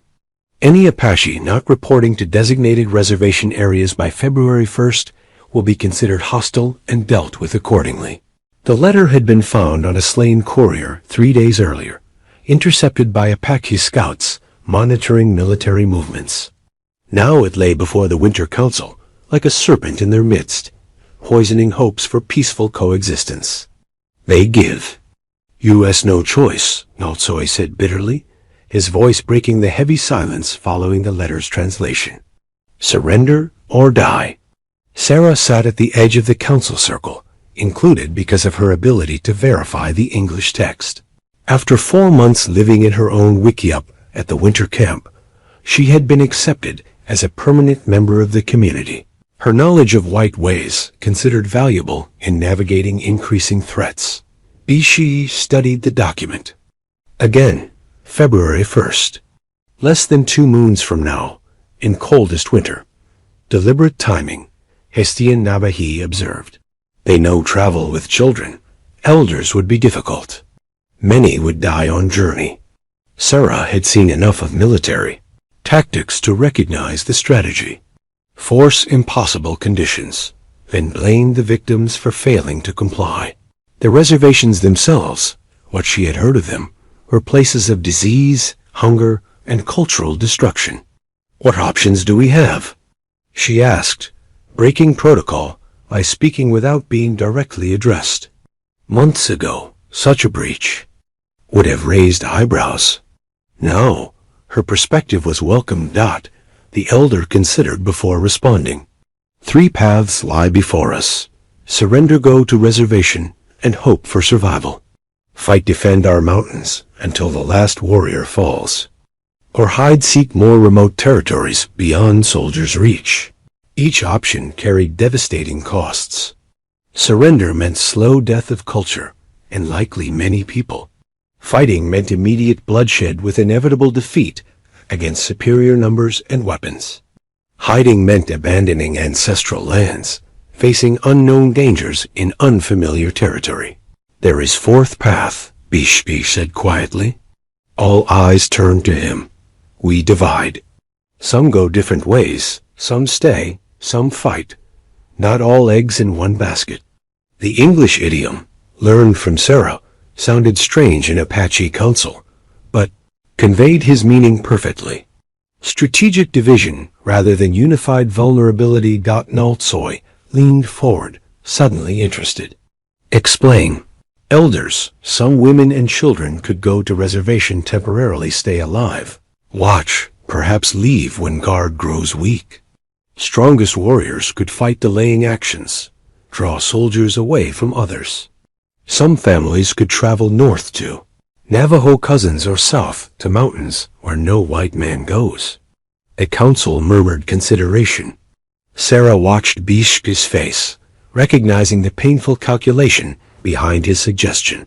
Survival over pride, pragmatism over principle. He had always been the strategist, the long-view thinker among the tribe's leaders. And you, Bishka? The elder asked. Which path would you walk? A moment's hesitation. His eyes found Sarah's briefly before returning to the elder. I would lead those seeking new territory. I know paths others do not, places soldiers would fear to follow. Sarah's heart constricted. He was offering to lead the most dangerous mission, guiding vulnerable families through winter terrain to uncertain sanctuary. Noble and necessary and potentially fatal. The council discussed through the afternoon and into evening, weighing options, calculating risks. Sarah listened, occasionally offering insights about military procedures or subtler movements, when asked. As darkness fell, a tentative consensus emerged. The tribe would divide along lines similar to Bisha's suggestion. Approximately 20 warriors would create diversions to occupy military attention. A small group of elders would reluctantly report to the reservation, bringing valuable intelligence back to the tribe through established communication networks. The remaining families, perhaps 40 people, including children, would attempt the journey to more remote territories under Bisha Jew's leadership. As the council concluded, Hastian Nabahi addressed Sarah directly. You have choice. Also, Wichii Naldlushi. Reservation officials would return you to your people.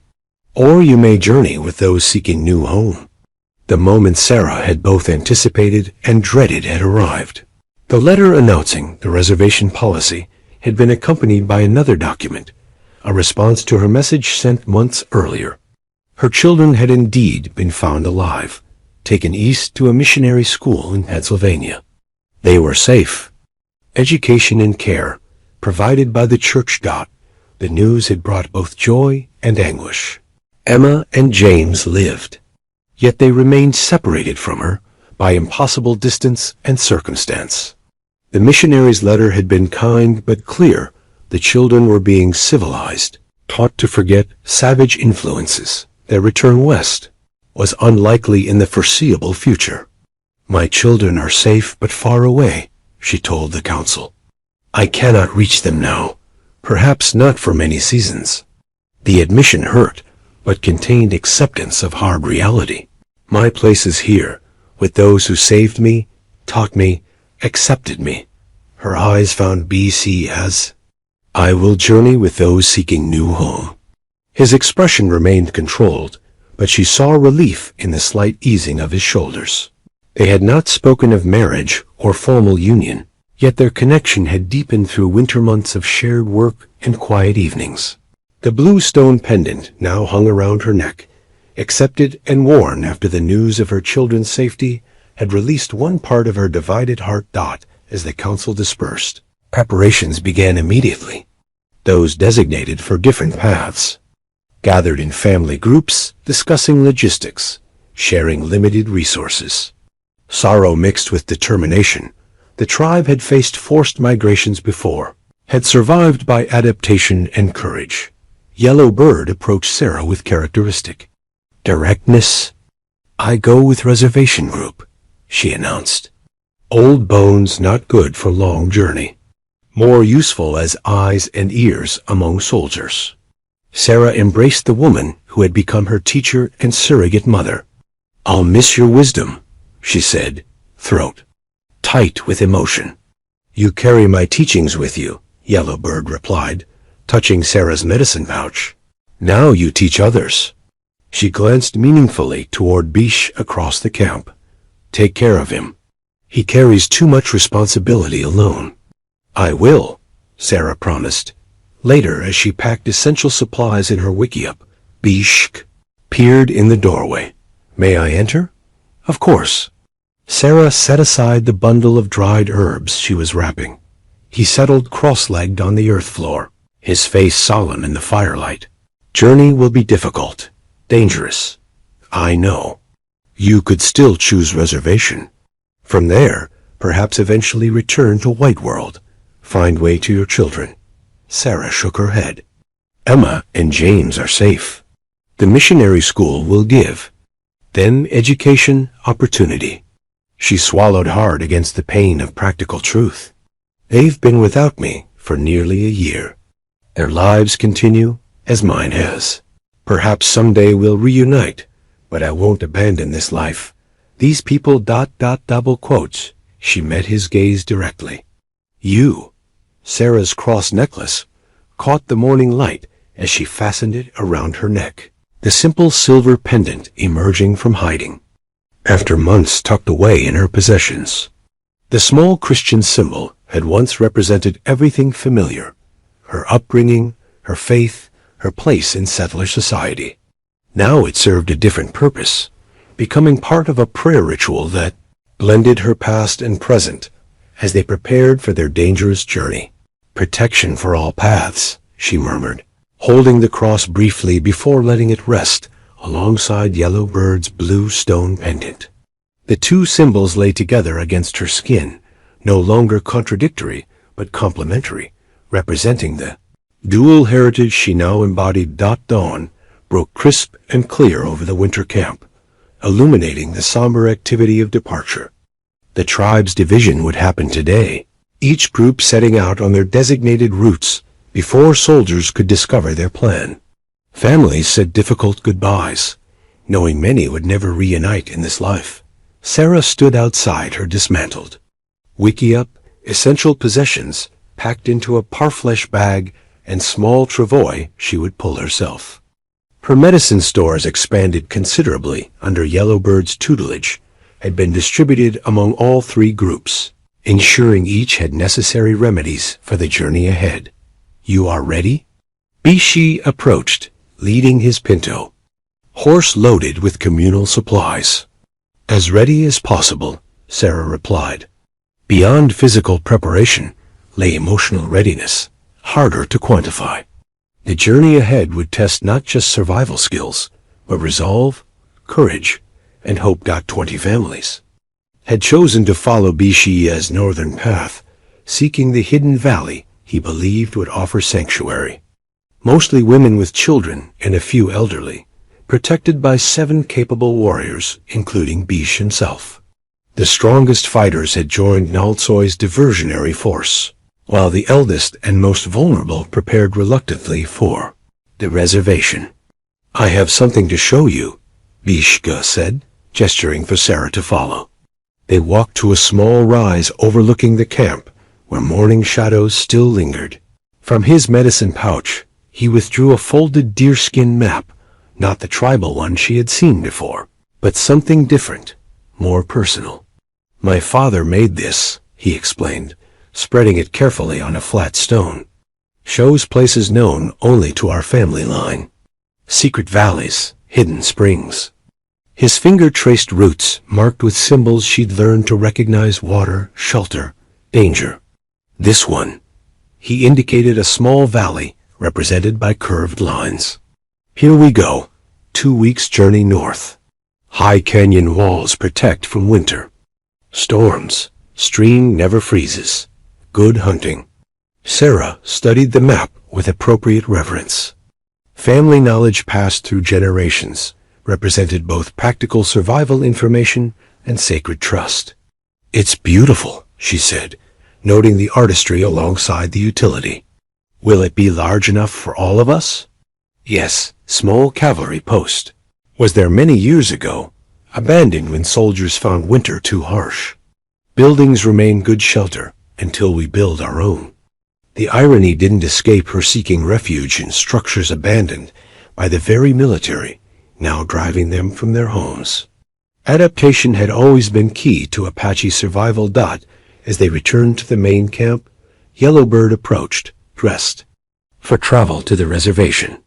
The older woman carried a small bundle wrapped in trade cloth. For journey, she said, pressing it into Sarah's hands. Special medicine. Use when spirit needs strength more than body. Sarah embraced her mentor, fighting tears.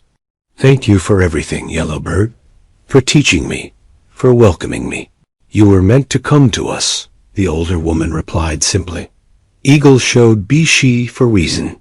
She glanced between them meaningfully. You walk good path together now. As Yellowbird moved away to join the reservation group, be she watched Sarah with thoughtful eyes. She sees clearly, that one. Yes, Sarah agreed, clearer than most. They rejoined the northern group, now gathered for final prayers before departure. Hestian Nabahi, who would lead the reservation contingent, offered blessings in all four directions, calling on ancestral protection for each divided path. Sarah bowed her head, adding her own silent prayer, fingers touching both cross and blue stone dot. When prayers concluded, Bishi addressed their group. We travel light, fast, quiet. 2 scouts always ahead. No fires except in hidden places. Children carried when tired. Everyone watches, everyone listens. His calm authority steadied nervous families. First day hardest, leaving home always difficult. Hearts grow stronger with each step forward. Sarah recognized the wisdom in his words. Nostalgia weakened resolve. Action strengthened it. Better to face forward than look back. The tribe separated with minimal ceremony. Prolonged goodbyes would only deepen pain. The warriors led by Naltsoy departed first, heading south where they would create diversions to occupy military attention. The reservation group followed, Yellowbird glancing back once to meet Sarah's eyes in silent farewell. Finally, Bishka gave the signal for their northern party to move out. They traveled in single file, following game trails that wouldn't show obvious tracks. Children walked quietly, understanding the need for silence without being told. Women carried infants in cradle boards, occasionally passing them to others. When arms tired, the warriors moved continuously between front and rear, ensuring no stragglers fell behind. Sarah positioned herself in the middle, helping where needed, adjusting a child's moccasins, sharing water, translating Biju's instructions when his limited English failed him. Her role had evolved naturally into that of bridge between leaders and followers, her dual cultural understanding proving invaluable. By midday, they had left familiar territory, ascending through pine forests toward higher elevations. The winter air grew sharper, breath visible in small clouds. Behind them, the valley that had sheltered the tribe disappeared from view, becoming memory. During a brief rest, Sarah found herself sitting beside Nijoni and her mother, Nilu. The little girl who had first befriended Sarah months ago now snuggled against her side, seeking comfort in the upheaval. Will new place have pretty stones like Old Creek? Nijoni asked, her child's mind focused on simple concerns. I think it might, Sarah answered, smoothing the girl's dark hair. And new kinds we haven't seen before. Will you still teach me English words? Of course, and you'll teach me more Apache words. Nilu watched their interaction with approval. She sees you as elder sister now, she told Sarah quietly. Good for child to have many who care.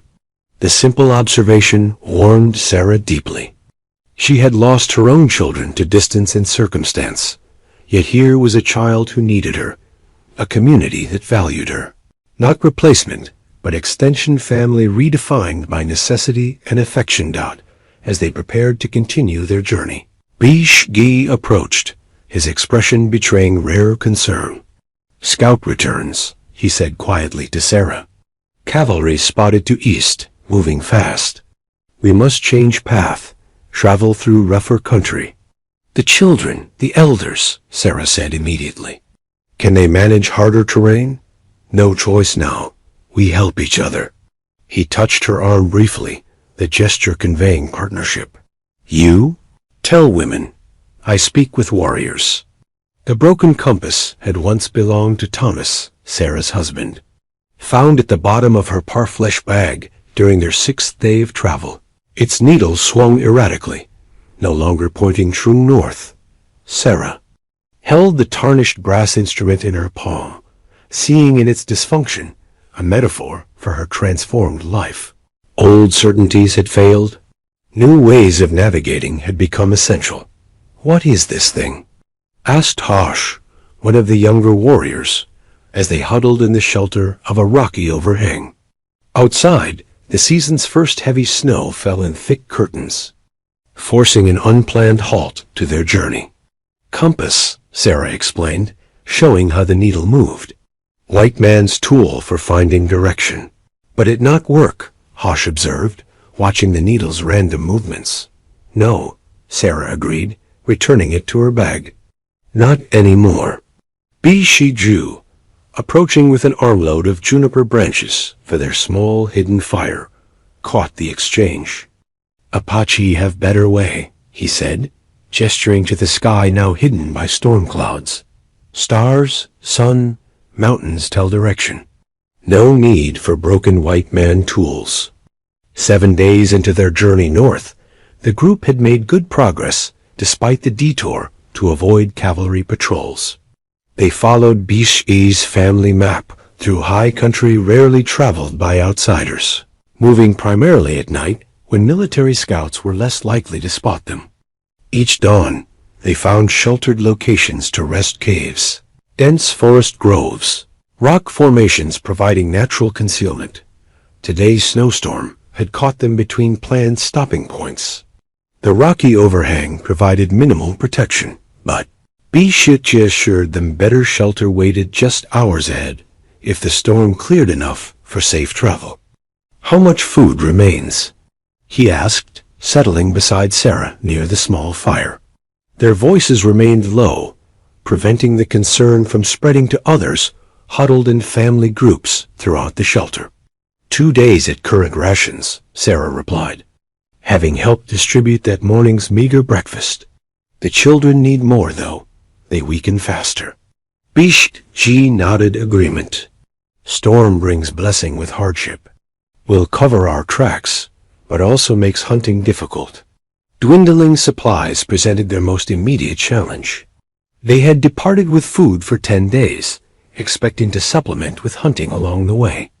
A forced detour had taken them through less game-rich territory, and now weather complicated matters further. "We could stretch it to 3 days if adults take less," Sarah suggested. "Already too little," Bishka countered. "Warriors need strength to protect, to hunt when chance comes." He gazed into the small flames. "I will go out when storm. Lessons, tracks fresh in new snow. Might find deer, elk seeking shelter like us." Sarah wanted to object to him hunting alone in dangerous conditions, but knew better. Survival necessitated risk. Instead, she removed a small bundle from her medicine pouch. "Take this. Tea made from these leaves brings warmth to the body even in coldest weather." He accepted the offering with a nod of thanks, their fingers brushing briefly. Though their relationship had deepened over winter months, they maintained proper reserve among the group. Apache culture respected private feelings, but expected public decorum, especially from leaders during crisis. As afternoon shadows lengthened, the storm's intensity diminished from blinding white to gentle snowfall. Bishigji prepared for hunting, selecting his strongest bow and checking each arrow with meticulous care. 2 other warriors would continue with the group toward the night's planned shelter, while he tracked alone, hoping to find game along a parallel route. "I will find you before full dark," he told Cinta, his second in command. "If not, continue to stone shelter on map. Make small fire only inside, where light cannot be seen." Sarah watched these preparations with outward calm, though concern tightened her chest. When Bishgaudy approached for final instructions about the group's movement, she touched the medicine pouch at his belt. "Return safely," she said simply. His eyes held hers briefly, conveying what propriety prevented him from expressing before others. "I carry good medicine," he replied. "Both kinds." The dual meaning acknowledging both her herbal remedy and there. Armed itself as sources of strength warmed her, despite the biting cold. The group moved out as planned, Bishig disappearing into snow-laden forest, while the main party continued along the protected valley. Sarah helped an elderly man, whose arthritic hip had stiffened in the cold, supporting his weight when the path grew steep. Behind her, mothers carried infants inside their own garments for warmth, while older children walked stoically despite obvious exhaustion. How much farther? Ni Luaist, her daughter Nijoni, asleep against her shoulder. Bisht said the stone shelter lies just beyond the next ridge, Sarah replied, hoping his estimate remained accurate despite poor visibility in the falling snow. Concern rippled through her when, upon cresting the ridge, no shelter appeared. In the valley below, only unbroken forest stretching toward distant mountains. Had they taken a wrong turn? Misunderstood the map's symbols? Cinta studied the terrain with narrowed eyes, then conferred with another warrior in low tones. Path covered by snow, he concluded. Shelter must be there, but hidden. The group spread out cautiously, searching for any sign of the promised refuge as daylight faded. Sarah felt growing desperation. Night temperatures would plummet, and their temporary morning shelter lay too far behind to return before dark. It was Nijoni, waking from her nap on her mother's shoulder, who spotted it first. Look, stone house. Half buried in drifting snow, a low stone structure emerged from the hillside, not freestanding, but built into the natural rock formation. Its entrance, partially concealed by juniper, would have been nearly impossible to locate without precise knowledge of its existence. Inside, they found a space large enough for their entire group, with a smoke hole cleverly designed to disperse fire's telltale signs. Ancient handprints decorated one wall, evidence of ancestors who had used this refuge perhaps for centuries. The children touched these silhouettes with reverence, connecting across generations. Bishgai's family kept good secrets, Cinta observed as they settled inside, relief evident in his voice. Sarah helped organize the space, placing families with small children nearest the small fire they dared to build. As full darkness descended outside, worry for Bishi grew. Snow continued falling, temperatures dropped, and still he had not arrived. He knows this place, Nilu assured Sarah, noting her frequent glances toward the entrance. If anyone can find way in storm, it is Bish. I know, Sarah replied, trying to project confidence she didn't entirely feel. The broken compass in her bag had reminded her earlier of life's uncertainties, how quickly security could transform to danger, how trusted paths could disappear beneath sudden storms. The group ate their smallest meal, yet a few bites of dried meat, a handful of pine nuts per person. Children fell asleep quickly, exhausted from the day's difficult travel. Adults spoke in hushed tones, planning next day's route, calculating remaining supplies, balancing dwindling resources against the journey still ahead. As most settled for sleep, Sarah remained near the entrance, wrapped in her warmest blanket. The small fire burned low, conserving precious fuel. Outside, wind moaned through junipers, carrying occasional sounds that might be footsteps, might be hunting animals, might be nothing but winter's voice. He will come, Cinta said, joining her vigil briefly before seeking his own rest. Sarah nodded, fingers finding the cross and stone pendants at her neck. Different faiths, different prayers, same hope. The eagle feather bundle rested in Sarah's hands, passed to her by Tanito, the eldest of their traveling group. The ancient man's breathing had grown labored during the night, his fever rising despite Sarah's herbal remedies. Now, as pale dawnlight filtered through the stone shelter's entrance, he beckoned Sarah and Bishi close to his bedside. Take these, he whispered, his voice barely audible above the wind still moaning outside. Sacred medicine for those who lead together. The bundle contained 7 eagle feathers, each tied with sinew and adorned with beads of specific colors. Such feathers represented the highest spiritual blessing in Apache culture, traditionally reserved for medicine people and tribal leaders. That Tanito would entrust them to Sarah, alongside Bishio, carried profound significance. Bishie had returned just before midnight, half frozen, but triumphant. The storm had revealed, rather than concealed, game a young elk, seeking shelter in the same valley. His successful hunt meant food for several days, restored energy for their continuing journey. The group had celebrated quietly, careful to preserve most of the meat through quick smoking over their small fire. But Tanito had been too weak to eat more than a few bites. At 82 winters, the journey's hardships had pushed his aged body beyond recovery. Now, as morning arrived, his family gathered close, accepting the inevitable with quiet dignity. "I see good path ahead," Tanito continued, his rheumy eyes focusing somewhere beyond the stone walls. "New valley. Children. Laughing ... many seasons of peace." His gaze shifted to Sarah and Bishke. "You lead them there ... together." Sarah felt the weight of responsibility in his words, in the eagle feathers now in her possession. Though never formally declared, her partnership with Bishu Kai had evolved into co-leadership during their journey. Her knowledge of white ways complemented his wilderness skills. Her medical care balanced his hunting and defense. Her words with the women supplemented his guidance of the warriors. "We will honor your vision," Bishke promised, his hand briefly covering Tanito's. The old man smiled faintly. "I go to ancestors, tell them good stories of Wichi Naudlushi, the white woman who became Apache." Sarah's throat tightened with emotion. "Travel well, grandfather," she said, using the respectful term for tribal elders. As morning advanced, Tanito's breathing slowed, then stopped altogether.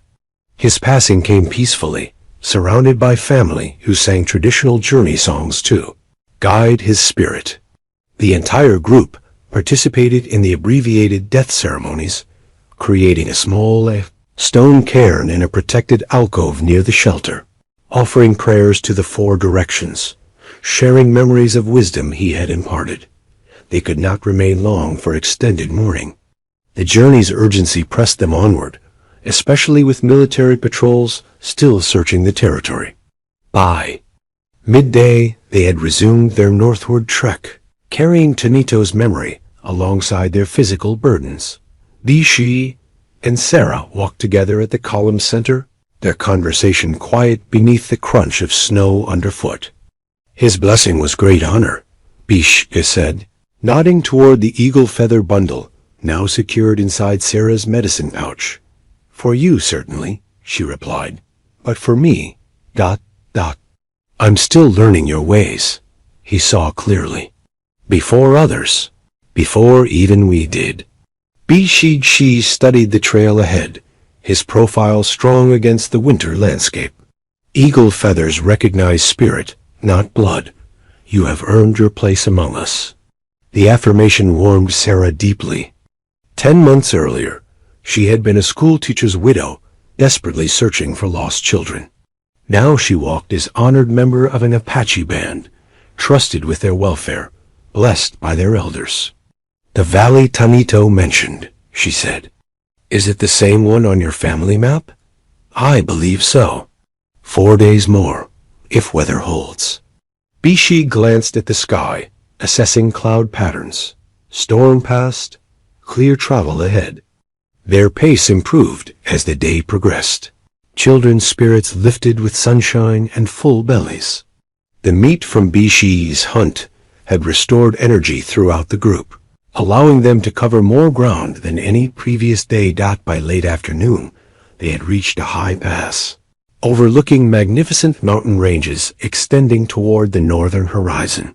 Bishi called a brief halt, allowing everyone to appreciate the vista, while he conferred with scouts about their exact position relative to his map. Sarah found herself standing beside Nilu, and Nijoni, the little girl pointing excitedly at a distant eagle circling above snow-covered peaks. Eagle grandfather, Nijoni declared with childish certainty, watching over us. Sarah smiled at the girl's simple faith, her hand touching the feather bundle in her pouch. Perhaps Tenido's spirit did indeed watch their progress, guiding them toward the promised valley. Their moment of peaceful reflection shattered when Hosh returned from scouting the eastern approach, his expression grave as he spoke urgently to Biska. "What's wrong?" Sarah asked, reading concern in both men's postures. "Cavalry," Bisk answered tersely. "Full company camped at base of mountains, blocking most direct path to valley." The news rippled through the group, parents pulling children closer, warriors checking weapons. After days without sign of pursuit, they had hoped the military's attention had been successfully diverted by Nultsoy's diversionary tactics. "Could they know where we're headed?" Sarah asked, the possibility chilling. "Perhaps. Or simply guarding obvious routes north." Bishige studied the terrain with narrowed eyes. "We must find another way, longer, more difficult." The group gathered around as he knelt in the snow, using a stick to draw a rough map. "We are here," he indicated. "Soldiers here. Valley here." The triangle formed by these points presented their dilemma. Direct path through this canyon now too dangerous. Must go higher, through mountain pass. Sinta, respected for his caution, raised the obvious concern. Pass will have deep snow. Elders, children may struggle. "No choice now," Bishge replied grimly. "Unless ... He paused, considering alternatives. "Unless we create distraction, as Nultsoy does elsewhere." Sarah understood immediately what he suggested. "You mean divide again? Some create false trail, while others take the difficult pass?" "Yes. Few warriors make obvious tracks leading west, draw soldiers away. Others continue north through high country." The strategy made tactical sense, but carried significant risks. Those creating the diversion would face grave danger, and the main group would lose valuable protection while navigating treacherous terrain. "I will lead false trail," Bishigi stated. Decision made. Sinta guides others to valley with family, map. "No." Sarah spoke before fully considering her response, instinct overriding diplomacy. All eyes turned to her in surprise. Apache women rarely contradicted men's decisions in public, especially regarding warfare strategy. Realizing her breach of protocol, Sarah moderated her tone, but maintained her position. "Forgive me, but you're the only one who knows the hidden valley's exact location. Your family map helps, but your knowledge is essential. Someone else must lead the diversion." Murmurs of agreement rose from several group members. Bishik's unique knowledge of their destination outweighed even his superior scouting skills for this particular mission. The cavalry officer's jacket hung loosely on Bishik's frame, its blue wool a stark contrast against his buckskin leggings. The garment taken from a supply wagon during a daring night raid represented both disguise and desperate gamble. In the gathering twilight, from a distance, he might pass for a soldier on patrol. "It's too dangerous," Sarah said, watching him adjust the stolen uniform jacket. They stood slightly apart from the others, final preparations underway for their group's division. "If they discover you ... they will not." Bishkasi's confidence belied the risk he was taking.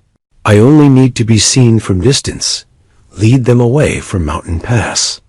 The debate following Sarah's objection had lasted into evening. Ultimately, a compromise emerged. Bishka would indeed lead the diversionary group, but not alone. 3 warriors would accompany him, creating a false trail westward to draw cavalry pursuit. Sinta would guide the main group, women, children, and elders through the treacherous mountain pass, using Bishiju's family map to navigate toward their destination valley. The groups would reunite in 3 days at a landmark called Speaking Rocks. If all went according to plan. You have map memorized? Bishk asked, though he had confirmed this multiple times already. Sarah nodded, touching her medicine pouch where she carried a charcoal copy of the essential route. Speaking Rocks. 3 days. We'll be there. Their conversation, like many between them, carried layers of meaning beneath practical details. Concern masked as logistics. Affection disguised as instruction. In the months since Sarah had chosen to stay with the tribe, their relationship had deepened without formal declaration. Bound by mutual respect and growing love, neither had directly named. Now facing separation under dangerous circumstances, unspoken feelings pressed against cultural restraint. Wichi now Lushi, Bishi said softly, using her Apache name. If I do not come to Speaking Rocks, ... You will, Sarah, interrupted, unwilling to entertain alternatives. If I do not, he persisted gently, lead our people to valley. You know way now. They trust you. Sarah swallowed against the tightness in her throat. We will meet at Speaking Rocks, she repeated firmly. All of us. Bishka studied her face in the fading light, memorizing features as if for a long absence. Then, breaking with Apache reserve, he reached for her hand, a public gesture of connection rarely displayed even between established couples. 3 days, he agreed softly. Dawn found the groups already separated, Sarah leading the main party higher into the mountains, while Bijik's smaller band descended toward the valley where cavalry had established camp. The morning unfolded, clear and cold, fresh snow crunching beneath moccasins as they navigated increasingly steep terrain. Sarah walked point alongside Cinta, using landmarks from the memorized map to guide their path. Behind them stretched a line of 25 people, mothers carrying infants, older children walking stoically despite obvious fatigue, elders supported by younger adults. Their progress, though steady, remained painfully slow as snow deepened. With elevation. By midday, Sarah's concern had shifted from BCG's dangerous mission to their own increasingly precarious situation. The mountain pass loomed another 1,000 feet above them, its narrow trail barely visible beneath wind-sculpted snowdrifts. Clouds gathered to the northwest, suggesting another storm approaching. We must reach pass before dark, Cinta observed, voicing her unspoken worry. Not safe to camp on open mountainside. We'll make it, Sarah replied with more confidence than she felt. The group's pace had slowed considerably as the ascent steepened. Some children now rode on travois, originally intended for supplies, adding burden to already struggling adults. Sarah doubled back along their line, encouraging tired travelers, helping where needed. She carried little Nijoni for a stretch, giving Nilu brief respite. She supported an elderly woman across a particularly difficult section. She distributed the special tea made from yellowbird's herbs, providing temporary energy and warmth. As afternoon waned, they finally crested the pass, a narrow saddle between towering peaks. The view beyond revealed miles of descending forest, leading toward distant valleys. Somewhere ahead lay their destination, though still days away. We make camp here tonight, Cinta announced, indicating a protected hollow just below the pass's apex. Good shelter from wind. The group settled gratefully, exhaustion evident in every face. Children fell asleep almost immediately after their meager meal.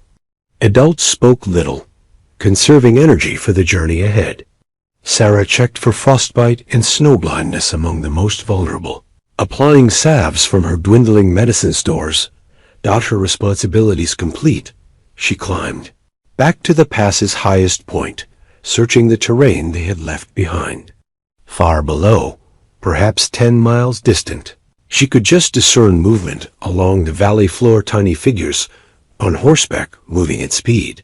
The cavalry, following some trail, Following Bishkai's false trail, she prayed silently. Morning brought fresh challenges. A child 6-year-old Toma was discovered missing from their camp. His mother's frantic explanation suggested he had wandered off during a brief toilet break, perhaps disoriented by exhaustion and unfamiliar surroundings. He cannot have gone far, Sarah assured the distraught woman, though privately she feared the worst. A child alone in these temperatures, in this terrain, faced almost impossible odds. Sinta organized an immediate search, dividing their small band of warriors to cover all possible directions, while the main group remained in camp. Sarah joined the search party heading downslope, the direction a tired child might instinctively choose. They found small tracks within the hour-tiny moccasin prints, partially filled with fresh snow, leading steadily downward. The child had covered surprising distance, driven perhaps by confusion or fear. Sarah and 2 warriors followed the trail through increasingly dense pine forest. Toma, she called periodically, voice carrying in the crystal air. Toma, answer. Only mountain silence replied. The tracks led them into a small clearing beside a frozen stream. Here the trail vanished, obscured by multiple overlapping footprints, adult-sized military boots. Sarah's heart froze. The cavalry had found the boy before them, approaching cautiously, the Apache warriors flanking her with weapons ready. Sarah discerned a small encampment some 100 yards ahead. Smoke rose from a recently built fire. 2 horses stood ground-hitched nearby. And there, seated on a log beside the flames, wrapped in a soldier's coat, sat little Toma. With him, 2 blue-coated cavalrymen. Sarah motioned the warriors to remain hidden, her mind racing through options. The soldiers had found a lost Apache child.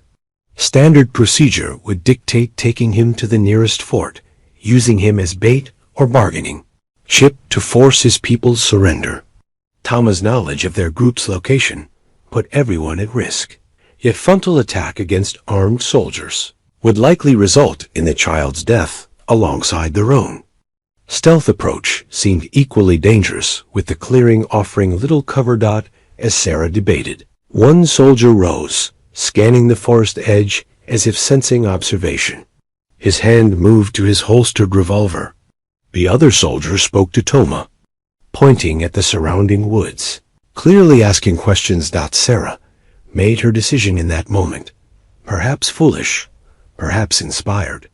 She handed her weapons to the stunned warriors, straightened her dress as best she could, and before they could stop her, walked deliberately into the clearing. The joint medicine bundle rested on a flat stone between them, containing remedies gathered from both their traditions, Sarah's knowledge of settler herbs alongside Apache healing plants.